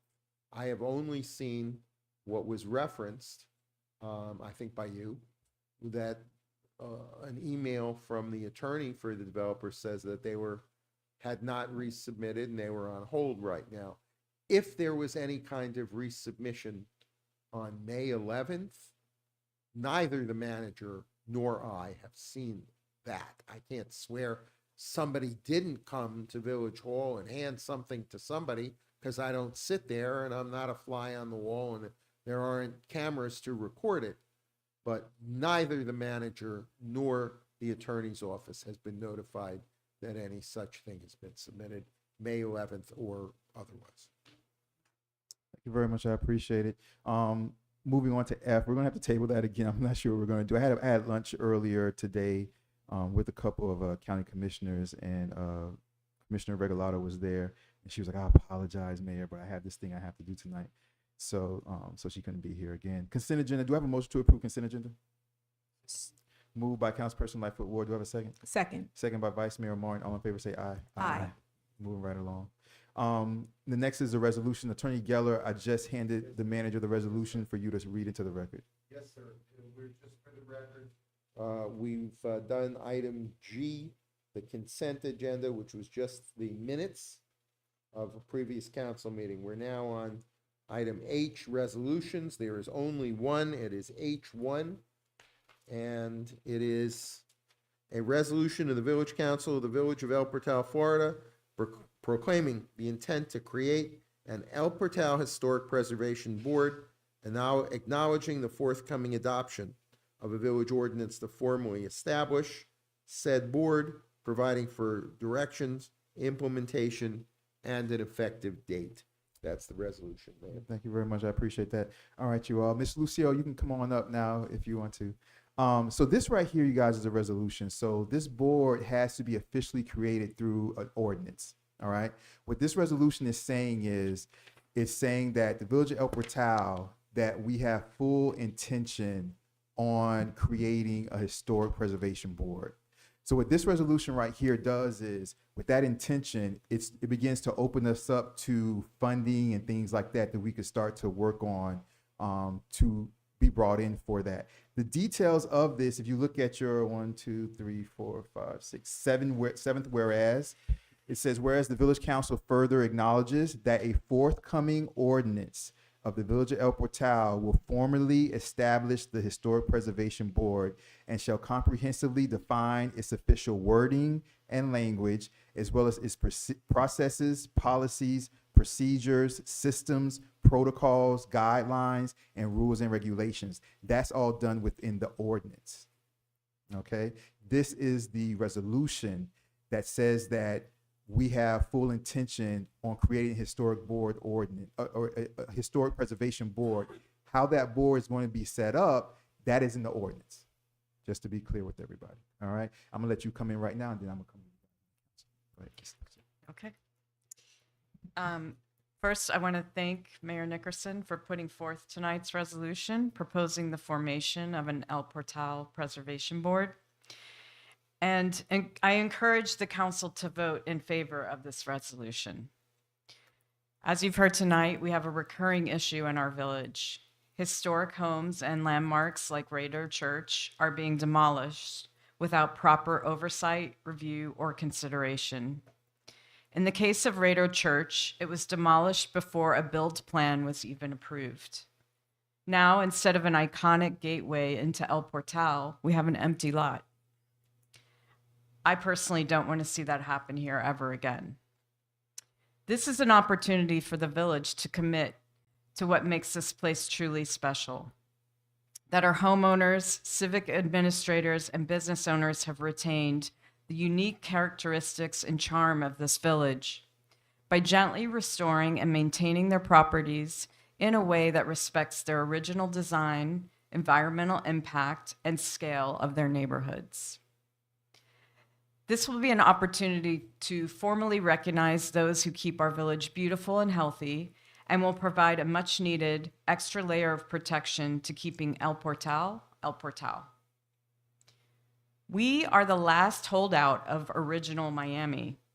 In fact, it's rumored that our area was the capital of the ancient Tequesta Nation, and where the Little River bends was once Boiling Springs, potentially sought after as the fountain of youth, long before Florida's oldest city, St. Augustine, came into the picture for European explorers.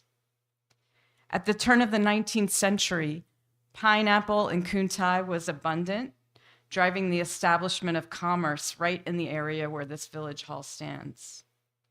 We continue to be what remains of original Biscayne country, first owned by Arva Woods, Julia Tuttle, and Fernie McVeigh, and later platted by D.C. Clark and Lee T. Cooper. We haven't changed much since those notables laid down stakes here, and we should be proud of that. It's what gives us our signature vibe that is part untamed and part sanctuary. I believe El Portal can carve out a future to be even more of a remarkable place, and this is the first step towards that. I think our mayor understands that and sees the most valuable residential neighborhoods are those that are sustainably preserved. Coconut Grove, Coral Gables, Miami Beach's Art Deco District, Miami Springs, Miami Shores, and hopefully next, El Portal. I hope that Mayor Nickerson will continue to push against the strong forces to overdevelop El Portal, and instead invest in retaining our timeless archaeology, healthy ecosystem, and significant architectural history. I also want to ensure homeowners and the council that this board is not intended to be a quasi-HOA for the city. It's not designed to make your renovations more difficult. And that's, sometimes people think that that's what's going to happen with preservation boards. In fact, it's simply to recognize how El Portal has contributed to Florida history, to recognize the homeowners behind the hard work of preservation, and to provide guardrails against careless and unsustainable development in our village. The Preservation Board will be a resource to homeowners who are interested in getting their homes designated historic as well, and will ideally serve as a vehicle to gaining national historic district designation in El Portal. That national piece is very important because it gives us leverage over the state. We are at a junction right now. where we need to choose a direction.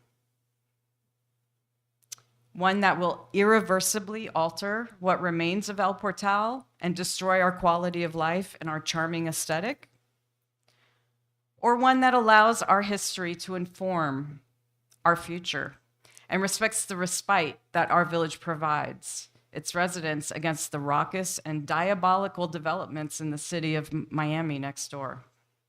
I encourage you to choose the latter, to approve this resolution for the good of the village and to ensure better planning for current and future generations of El Portal. Thank you. Thank you very much. Appreciate it. All right, so this is what we're going to do. I'm going to get comments and questions from you all, and then I'm going to open it up to you all as residents, and then we'll close it there. We'll come back over here, and Ms. Lucio might come back if she has the anything she will want to add before we vote. All right, so up here, you guys, I don't know who wants to jump in. Yeah. You guys go ahead and jump in. Mr. Attorney, can I borrow your mind again?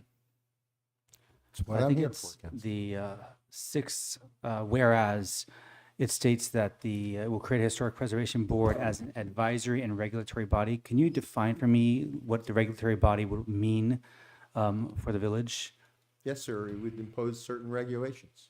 So they will be voting and imposing laws, or they will be creating something that's sent to the council? The council is a policy-setting body. The council will determine what the ordinance says, what the extent of review is permitted, and what they are allowed to look at and what they are not. That's a province of the council.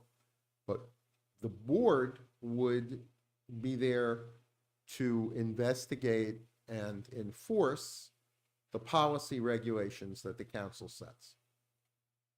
So the actual body of this advisory board will therefore come up with ideas, they will vote on it, and they will then present it, or they will, how does No, that sir. work? No, sir. No, sir. Okay. You come up with the ideas. You adopt an ordinance that sets out what the parameters are. They're not there to come up with ideas.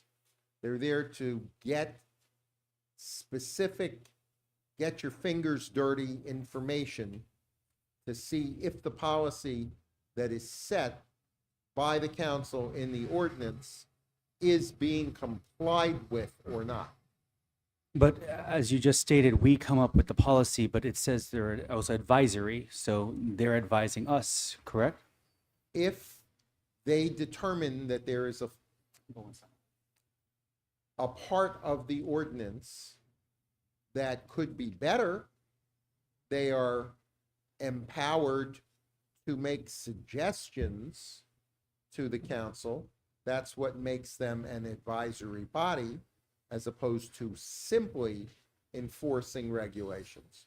But they have no power or authority to enforce those ideas. That belongs to you because you are elected by the people, and this is an unelected body, so their power must be limited so that power resides with the elected representatives of the people. Okay, thank you. Good.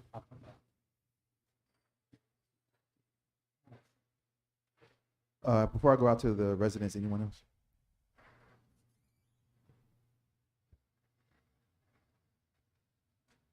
You good? Okay. All right. So we're gonna open it up to the residents. You guys come up, say your name and address for the record, and the floor is yours to speak about the Historic Preservation Board. All right. Yeah. Okay. We got one.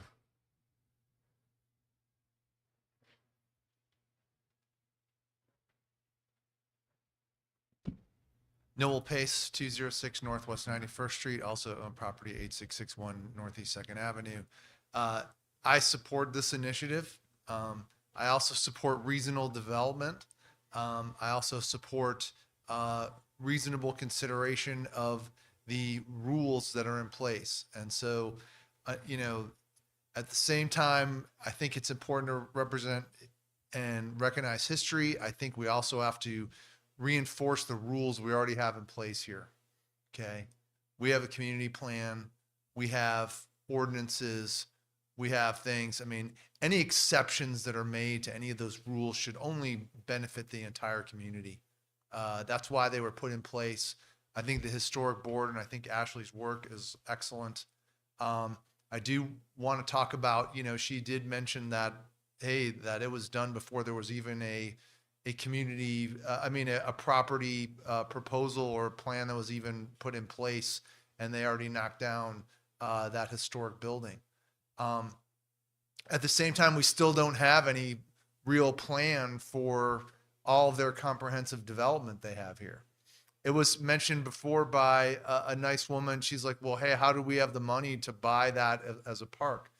Well, remember, this council is very powerful, very seasoned, and knows that it could use that property as a negotiation chip for probably some exceptions that they want at their other Little River property, okay, including height restriction removal and so on, okay?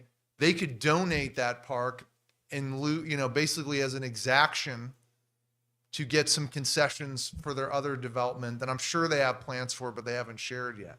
And so I think all of this ties together. I think historic preservation is very important. I also think our current rules are also just as important. I think, you know, you're combining forces here, I think is the right move here, especially in light of what's happened recently.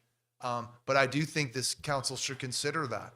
I mean, that part, I mean, we talk about a future park or whatever, where, right? So things are getting built out. Obviously, a whole bunch of properties have been bought in terms of commercial development right on Northeast 2nd. You have the cleared land now. Hey, you know, if they want what they want and it's good and it benefits the whole community by giving us a park in return where it is, I think that's a great thing. And I think that what Ashley's doing as well. Yes, I have a 100-year-old house here. It would be great to see those houses recognized with a placard or something, you know, for the history that's here. And, you know, not only was there a pineapple and that other item, but there was lemon trees around here as well. There was a whole bunch of things. So thanks for your consideration of all this. Thank you very much. Mr. Navarro. Mr. Manager, you have people behind you trying to get by?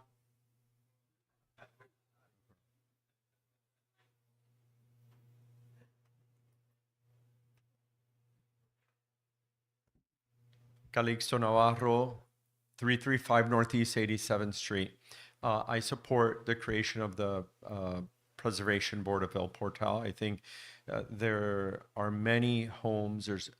Actually, I know that there's one historic home that was moved from downtown Miami over here to Miami Avenue. I believe it was the wood frame home. And I think, Dr. Ward, you know that one. It was back in the days, it was a right boarding there house on for Black 89. people Yes. that weren't allowed to stay at hotels Yep.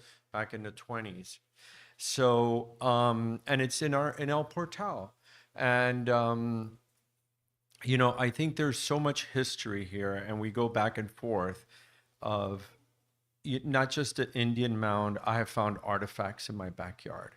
And I guarantee you, in the empty lot where the church used to be, I guarantee you there are artifacts under there. Guaranteed.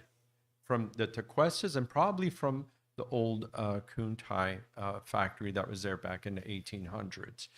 And I know there was not a whole lot here, but I think the little bit that we do have, we are a very young city, Miami, and I'm speaking in Miami in general, but I think that whatever the little bit that we have, we need to preserve or at least be respectful and be respectful of what we do have. We don't have a whole lot. I mean, it's not, our village is not very big, but I think that if all the other municipalities like Biscayne Park, Miami Shores, Coral Gables, all these, they do have preservation. And Coral Gables, I think, and Coconut Grove are one of the ones that have really been very, very active with that.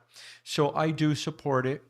And I do feel that we should respect the charrette and all the other decisions that have been done in the past. Maybe we should revisit some, make modifications. And I think that, you know, having an open conversation about this and working on these things as a community is very important, and it is crucial. So I do support it. And thank you for giving me the opportunity to speak. Thank you. Thank you very much, Mr. Navarro. Good evening again. Ian McKenzie, 8950 Northeast 4th Avenue. Board members, just like to say that I do support the idea. I think it's a great idea. I was just visiting again a town, one of the top 5 towns in Maine, and it's known because it has its charm and its uniqueness.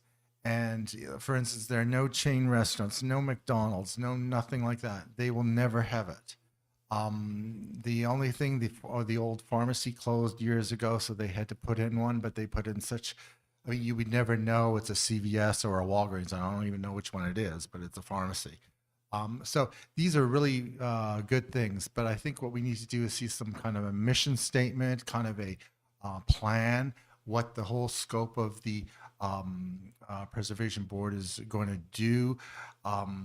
It shouldn't be infringing on the people, but what we would like probably to see is something that helps preserve things, helps people maybe even, source, abilities to help finance preservations of their homes.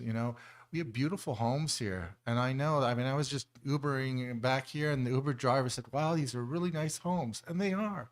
They really are charming. And, those, I mean, I like modern architecture too, but, sometimes they look out of place if they're not well landscaped and sort of hidden and softened a little bit. So we need to definitely look at that. And I think, I support it. So take it away. Thank you very much, Ms. McKenzie. Appreciate it. Who's behind?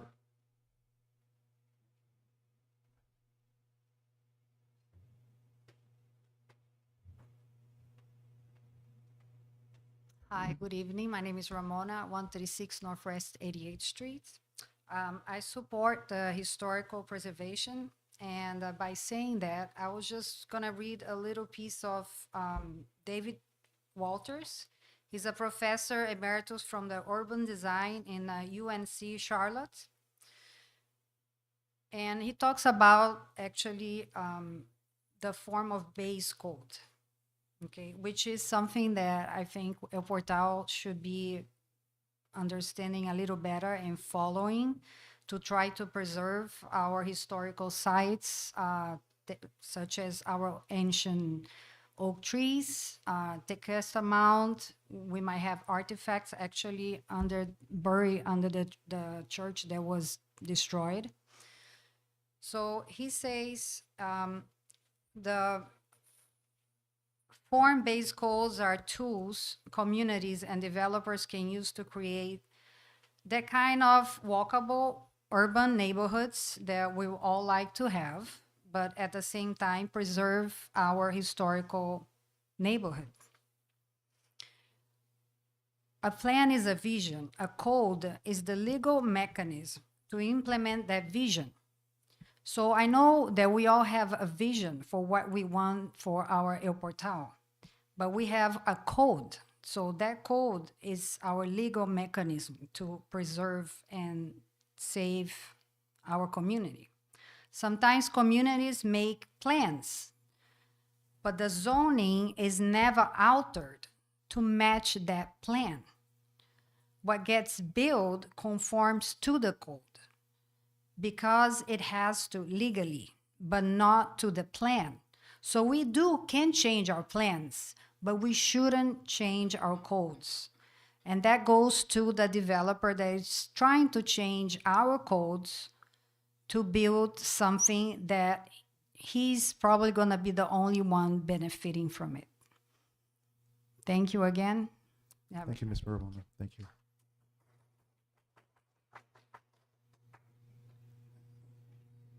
Mr. Rojas?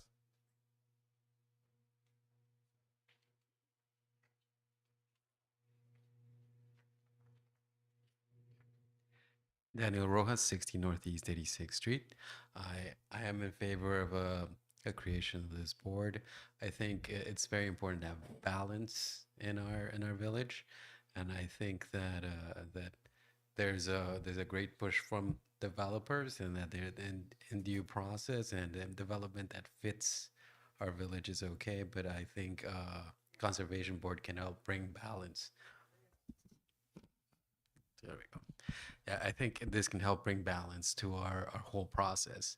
That being said, I also think that it should also work in a coordination with our trees and our tree board, considering that there's some historic trees in our village that we should protect, and I'm sure they've been here as long or longer than some of our homes.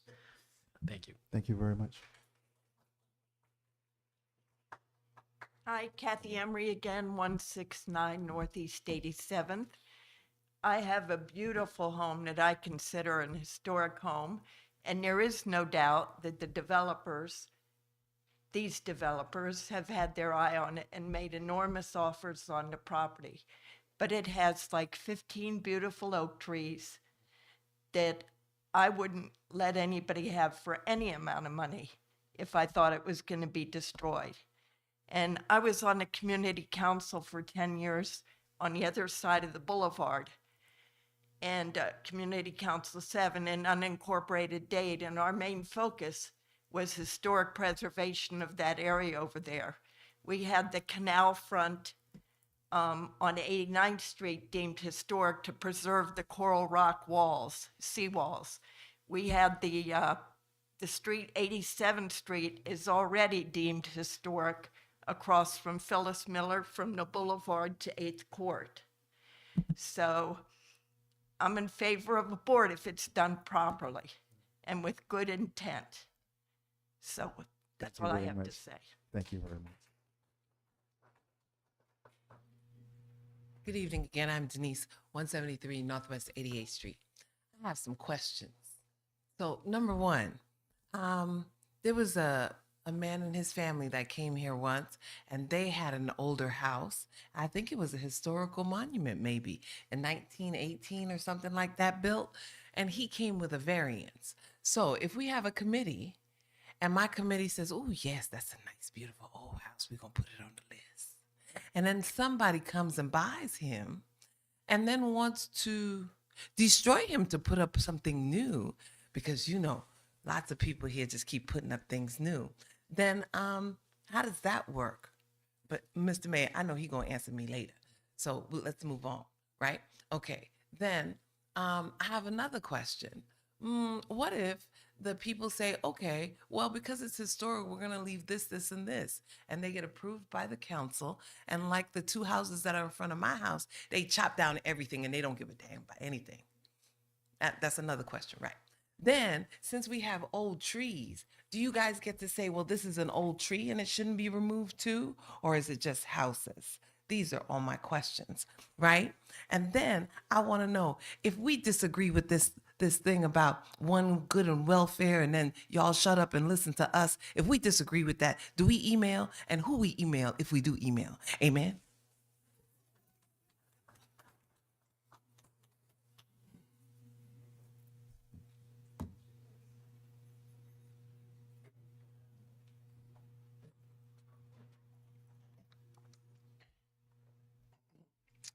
George Alvarez, 165 Northwest 88th Street, never wishing to ever again follow Mrs. White on a stage of any sort.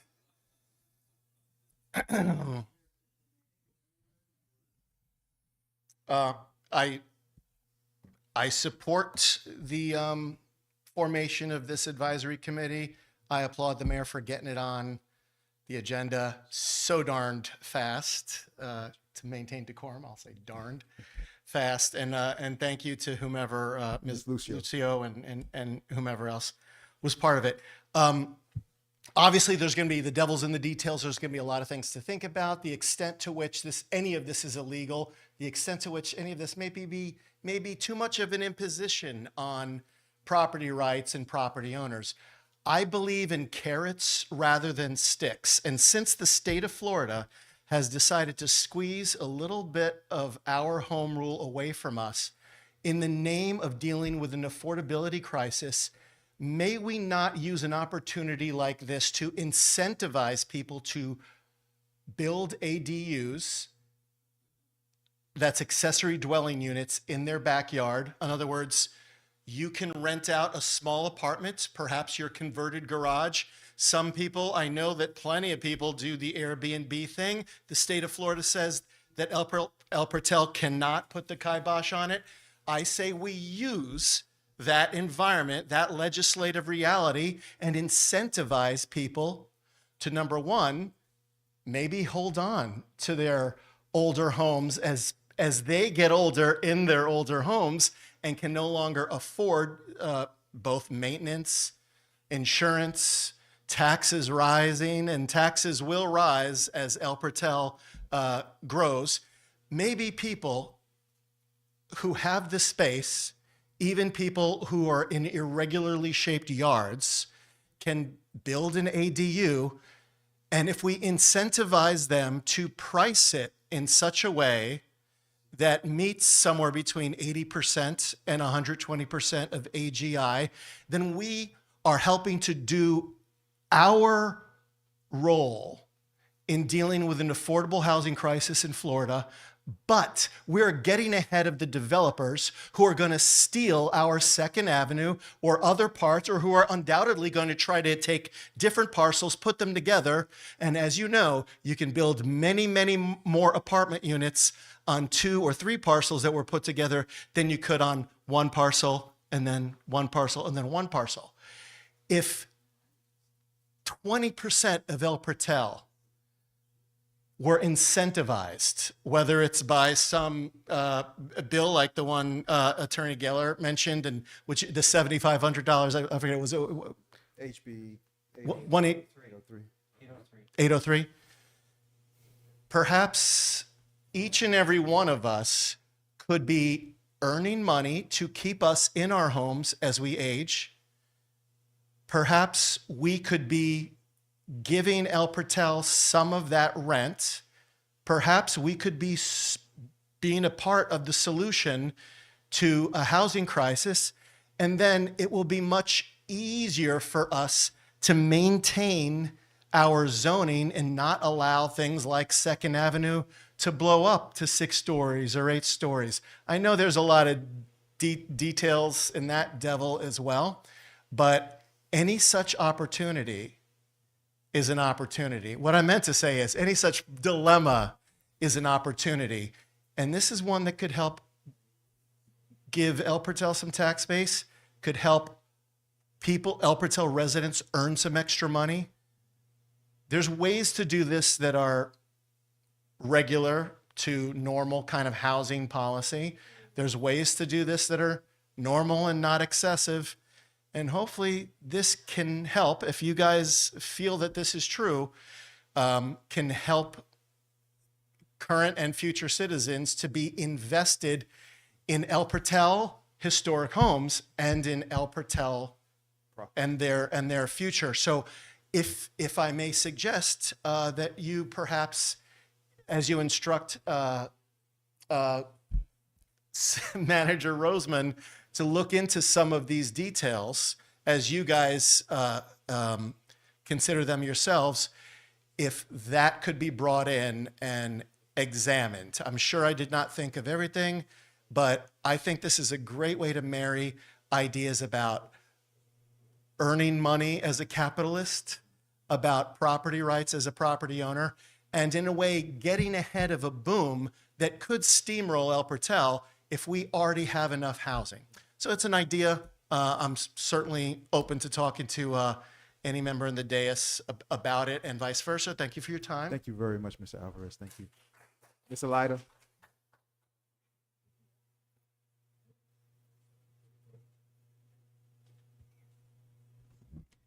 Northeast 90th Street. My name is Alida. Thank you so much for putting this resolution in place. That's exactly what we were talking about, action steps, actually something in concrete. And thank you, Ashley, for making this happen. It's exactly what I was asking, although, we're not allowed to speak or have the questions being answered immediately, but this is exactly what I was asking. Please, let's have action steps instead of council member expressing their emotions. We are trying as much as we can as residents not to do that, but to come here with facts, to come here with things that we have researched regarding the projects coming into El Portal. And we are sharing those with you, but we expect you to do the same thing and not call us disrespectful and not call us, like we're heckling with you. We're not heckling with you. This is exactly an example how something came to Mayor Omar and was actually put in place. Right. When you don't answer the emails, when you don't answer you haven't created any town hall for this conversation, I don't know how can you call the residents disrespectful. So again, thank you, and I approve this because this will help you, the council members, to have more research in place, to have more people look into that, to have more ideas. And there's nothing wrong to open these conversations to the residents. That's what we have been asking for for months. I think it's about 2 years now. And we always sound like we're heckling with you and we're against you. We're not against you. We're just saying, listen to us, open the conversations to us. Don't censor us with 3 minutes conversations. So thank you. Have a good night. Thank you, Ms. Alita.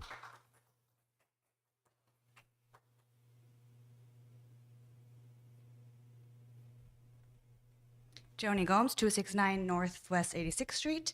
I'm in favor of creating the Board to Preserve El Portal. And since it was discussed previously, I have the link for the miami-dade.gov website where you can track where this developer is submitting all the paperwork. So I know that you might be waiting for them to submit it directly to you, but since it's been ongoing for 6 months, it might be a good idea for you to be tracking it as well as we are. And I'm happy to share this with you guys via email. Hopefully it won't end up in your junk like it did last time. But just for the record, it's here, May 11th, 2026. Thank you. Thank you very much. Thank you, Ms. Gomes.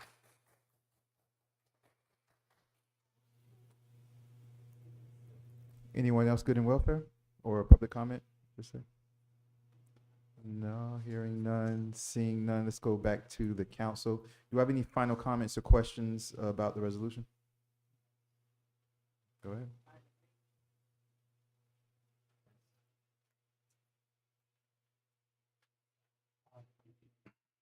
So I appreciate what everyone had to say. There was a lot of really great information. Ian McKenzie, I agree with you. And I think that we should also find out what the mission statement is for this board.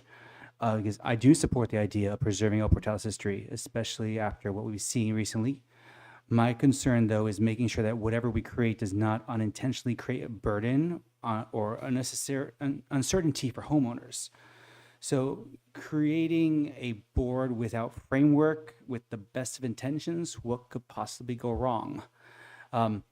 There's going to be a lot of questions for what the board is going to do or where they're framed at. Some of these questions include, what will the board actually do when a homeowner wants to renovate, expand, or demolish a property? Will this create additional steps or delays when residents before they can move forward with permitted work? How will the board determine historic significance for properties that have been heavily modified over time? And I say that because I do live in one of the older areas here in El Portal, and I can tell you that there used to be a pump house, there used to be a boathouse, and these were some of the original buildings in the 1920s, 30s, and they are now completely converted to actual residence. So that's not a boathouse anymore. And the interior of it is not a boathouse. It's a beautiful residence. And same with the pump house. The pump house is now a residence as well. So are we considering those historic because their exteriors are historic, or are we considering it the interior as 90% made up by new developers? And of course, I'm not in favor of tearing any of this stuff down. This is not what I'm trying to get at. How will we ensure homeowners clearly understand whether their property is affected and what their rights are?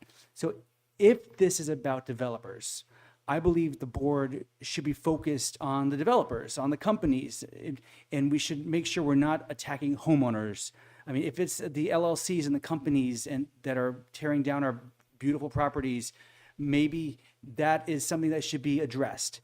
But if we're going to put chains on our homeowners and suddenly create regulations that are going to choke them and starve them from any kind of create financial burdens for them, that is something that would actually make me a little worried.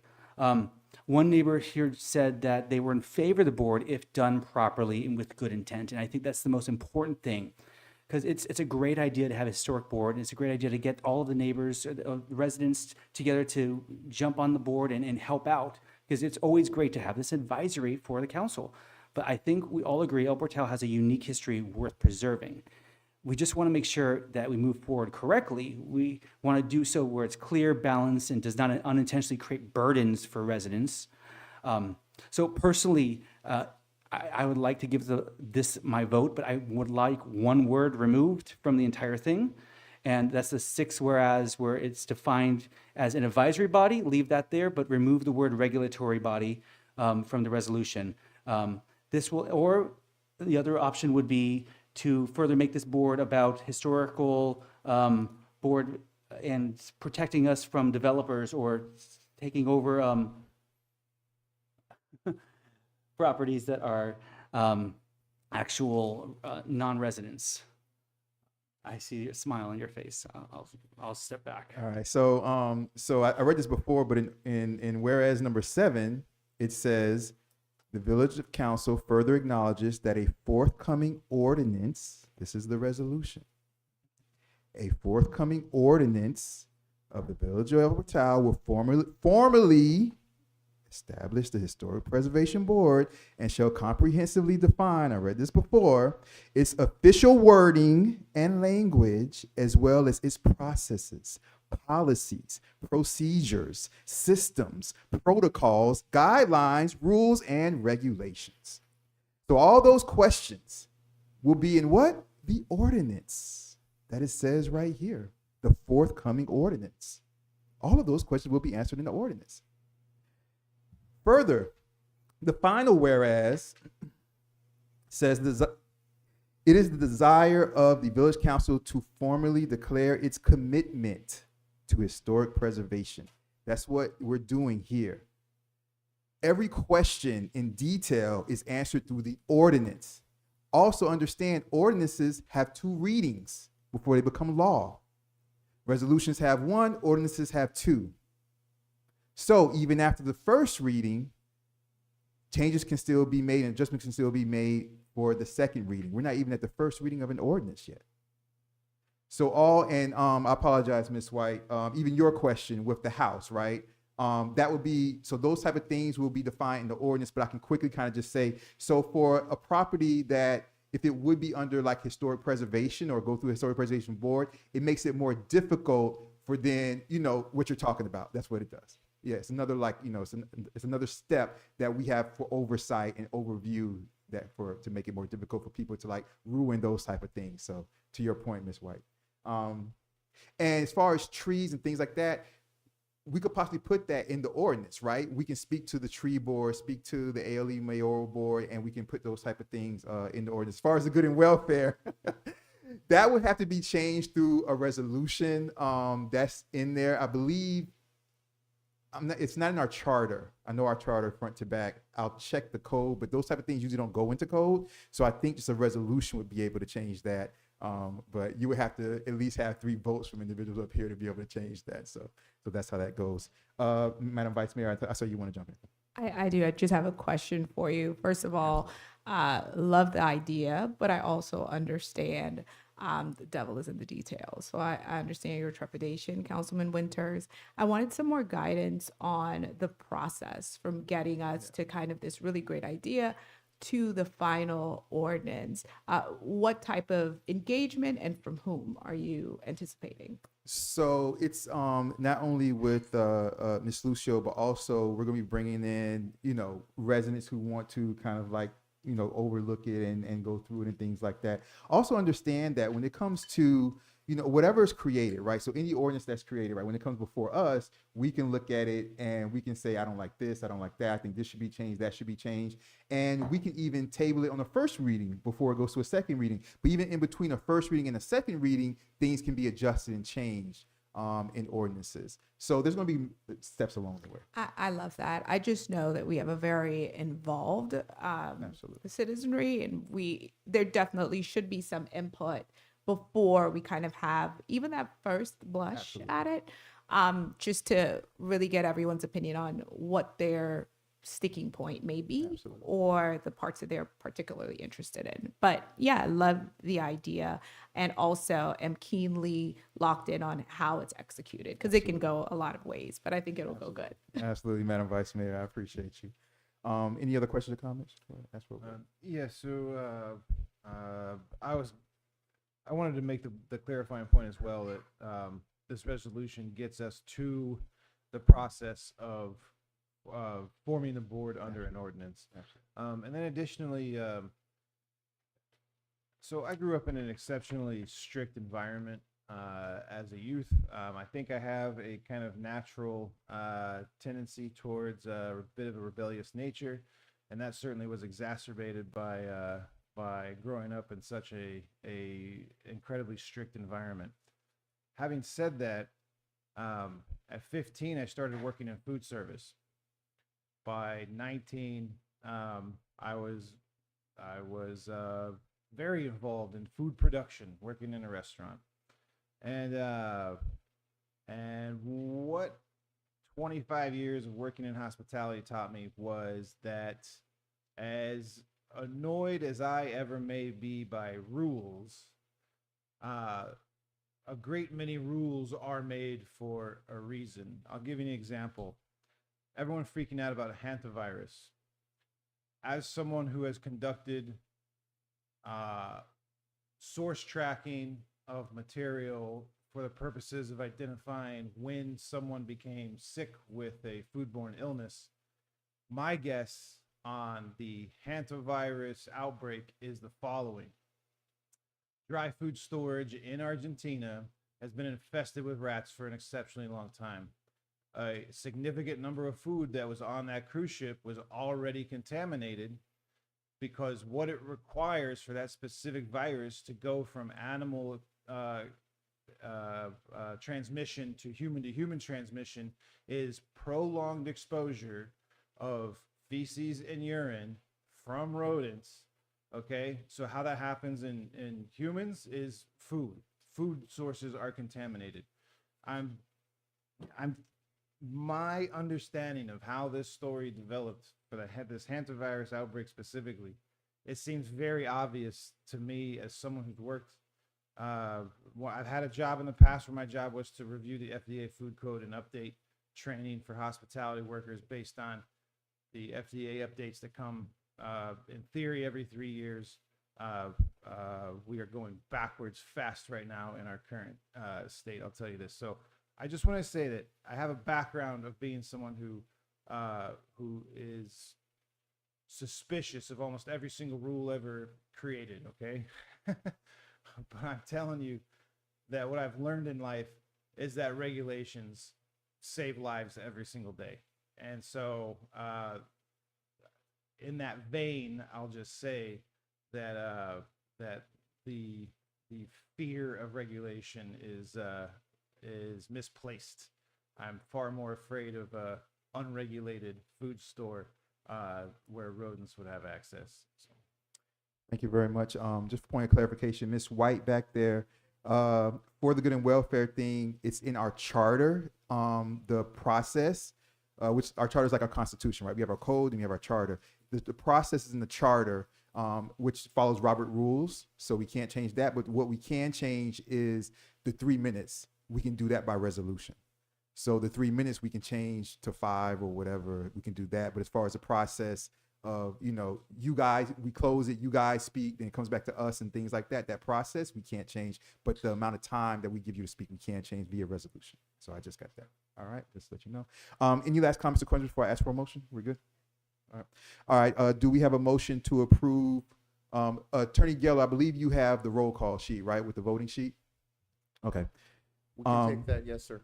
Yes. So do we have a motion to approve the resolution for the Historic Preservation Board, Elbert Tower Historic Preservation Board?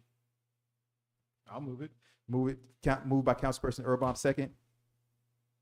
Second. Second by Vice Mayor Martin. Attorney Geller, if you would please do the roll call. Yes, sir. Well, I'm just getting down the sponsorship. In 1 moment. No problem. By the way, Clerk Jacoby just texted me and said hello to everybody. Said what? She just texted me. she's at her event. She's at her event. She had a lot to do today. Personally, something very important to do. But she's like kind of tuning in on the Zoom, the virtual meeting. So she All said, right. In favor of the resolution, we'll begin with Councilperson Ward. That was a yay.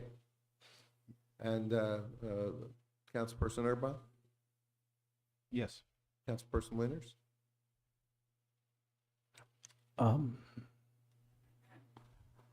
Sorry, I couldn't hear you. Yes.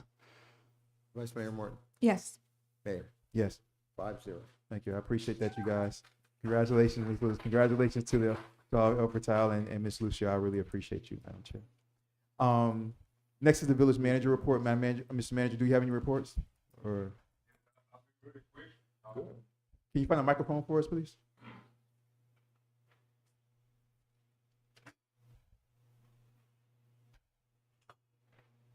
Very quick, we came to an agreement. Your microphone on? Can you hear me now? The Fraternal Order of Police agreed to our terms. They accepted an increase of 5% on their budget, on their salaries. It was unanimously approved. It was a wonderful experience. Everyone understood exactly the kind of difficulties that we are going through, and everyone acquiesced. So I want to thank you. I thank them, and I want to thank Harry for being my savior in terms of doing the calculations, etc., and everyone else. All of the administration of the police department, they were all supportive of what we are trying to do. And we're looking forward to next year being a little better. But, for now, we have come to an agreement that we are pretty happy with. Manager Rosemond, this is much more phenomenal, I think, than people realize. This is 3 years in the making. We started with a different organization in negotiations, and then landed with the FOP, and then accomplishing this gives our police force confidence and a boost of morale to know what they can expect day after day coming in here. What they were asking for was not unreasonable, and I'm exceptionally satisfied that we were able to get to a conclusion on that, because it was really a sticking point for Yes. us being able to just feel confident and stable about what we have going forward. And so this is a super massive deal, and thank you and the CFO most sincerely for getting us across the finish line, Attorney Geller as well. And this is big time. Like, it's really big deal that this got done, and I just can't thank you enough. So thank you sincerely. Thank you. Thank you very much, you guys. You all see my report there. If you have any questions, feel free to reach out to me. Attorney Geller, do we have any reports for you? The only thing I'll report, Mayor, is that we've got some hearings finally coming up on the Scott Cobra case, his mom, against the village. So that's been dormant for a while. Other than that, nobody's sued us lately. We like that. Thank you very much. Appreciate that. Do I have a motion to adjourn, you guys? I have a quick question. Go ahead. Councilperson. Last year, before or during budget season, we actually had a vote that we're going to start earlier talking about the budget. Do you remember when that was supposed to take place? Oh, you asking me? Yeah, I think we voted on it. Yeah, Councilperson Urban remembers too. No, I can go back and look at the minutes. Okay. Yeah. I think we were supposed to start in May or June, start talking about budget items, so we're not last minute on October. Yeah. Again, which we can, but again, always remember, you all, that El Portal, our budget being small, if we start too early, what you see there in June is not going to be what you see in August or September. Because our budget's so small, things fluctuate that much. So if you look at something in May or June and you say, okay, this is this. Remember, the fiscal year doesn't end until, until the end of September. October 1st starts the new fiscal year. So up until the last day of September, we're in the current budget year. So if you start to say, I'm going to budget for the next fiscal year in May. Now, if we were North Miami Beach with a budget of, 100, and I think they have 180 something $million. I know Sunny Isles Beach is like $230 million. Even our sister, city up north to the northwest, Miami Shores, I believe it's an even number. It's either 48 or 46 million. So, if we have that and we have that cushion, yes, then you can start to budget early, because then you can say, well, if something happens here, you guys, we haven't even gone through hurricane season yet. You think as a mayor, I'm going crazy thinking about, what we have left over in our budget for if we get hit by a hurricane or a tough storm. So in a place like El Portal, it's more difficult, you all, because we don't have that cushion of a large budget. So what you see in May and June and July is not going to be what you see in September. So we just have to be careful about that, because what could happen, I'm not against starting early, but what could happen is, what I don't want to happen is we start and we say in June, hey, everybody, this is what we have. And then something happens at the end of August and people are like, but what happened to this? You guys said you had this. So we just have to be careful about that so that everybody kind of understands, and the transparency around what we exactly have in El Portal, how we have a $4 million budget, which is, by far the smallest budget in El Portal, in Miami-Dade County, out of the 34 municipalities, right? Remember, Medley may be a smaller community by population, but Medley is all commercial. So, Medley has a strong mayor. The mayor in Medley gets paid like $200-something thousand a year, $205,000, I think the mayor of Medley gets paid, right? So Biscayne Park is also small, but Biscayne Park has the highest millage rate in the county. The millage rate is like 9.8 or 9.6, right? And they do that to give themselves a little bit of cushion, a little bit of leeway. So yeah, we're going to get it on as soon as possible, but we really want to make sure that we have everything as down to the dollar that we possibly can have, so that we give you guys the most current information. I do just want to, after all that, I do just want to echo Councilperson Winter's concern on this, because of the way that the budget for this fiscal year was passed. It was passed in a way that this year's budget was going to be redressed around the mid-year, which was already a couple months ago.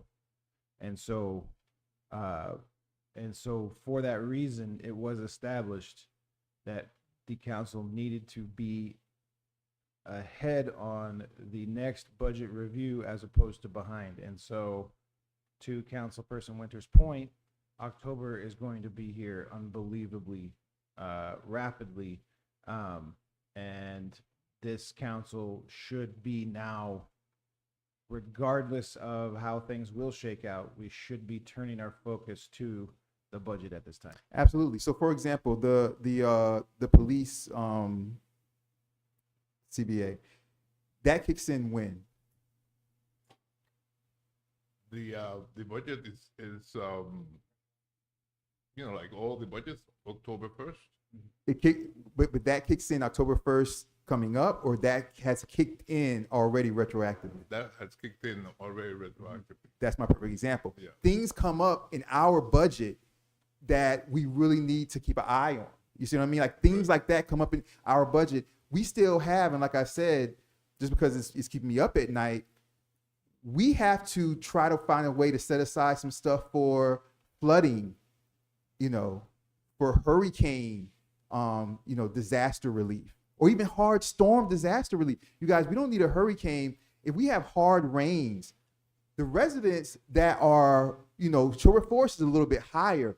The residents, once you go west of Northeast 2nd and then west of North Miami Avenue, especially the residents that are on the river over there, west of North Miami Avenue, they all get flooded out, right? It's horrible. So I don't disagree with both of you, but I'm just saying that we need to do this. And once we do this, we need to make sure that we're transparent to the residents and really give them, this is what it is right now. This is what we're looking forward to.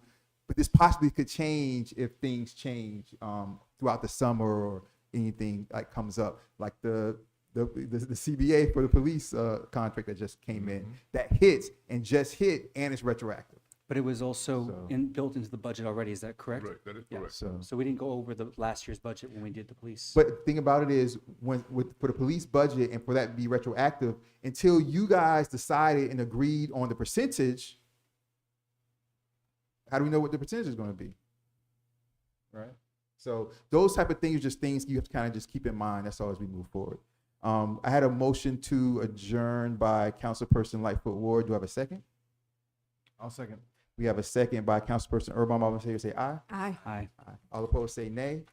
Hearing none. The regular council meeting for Tuesday, May 26, 2026 is adjourned at, what is this? It is 9:46 p.m. Thank you, everybody. Good job, everyone.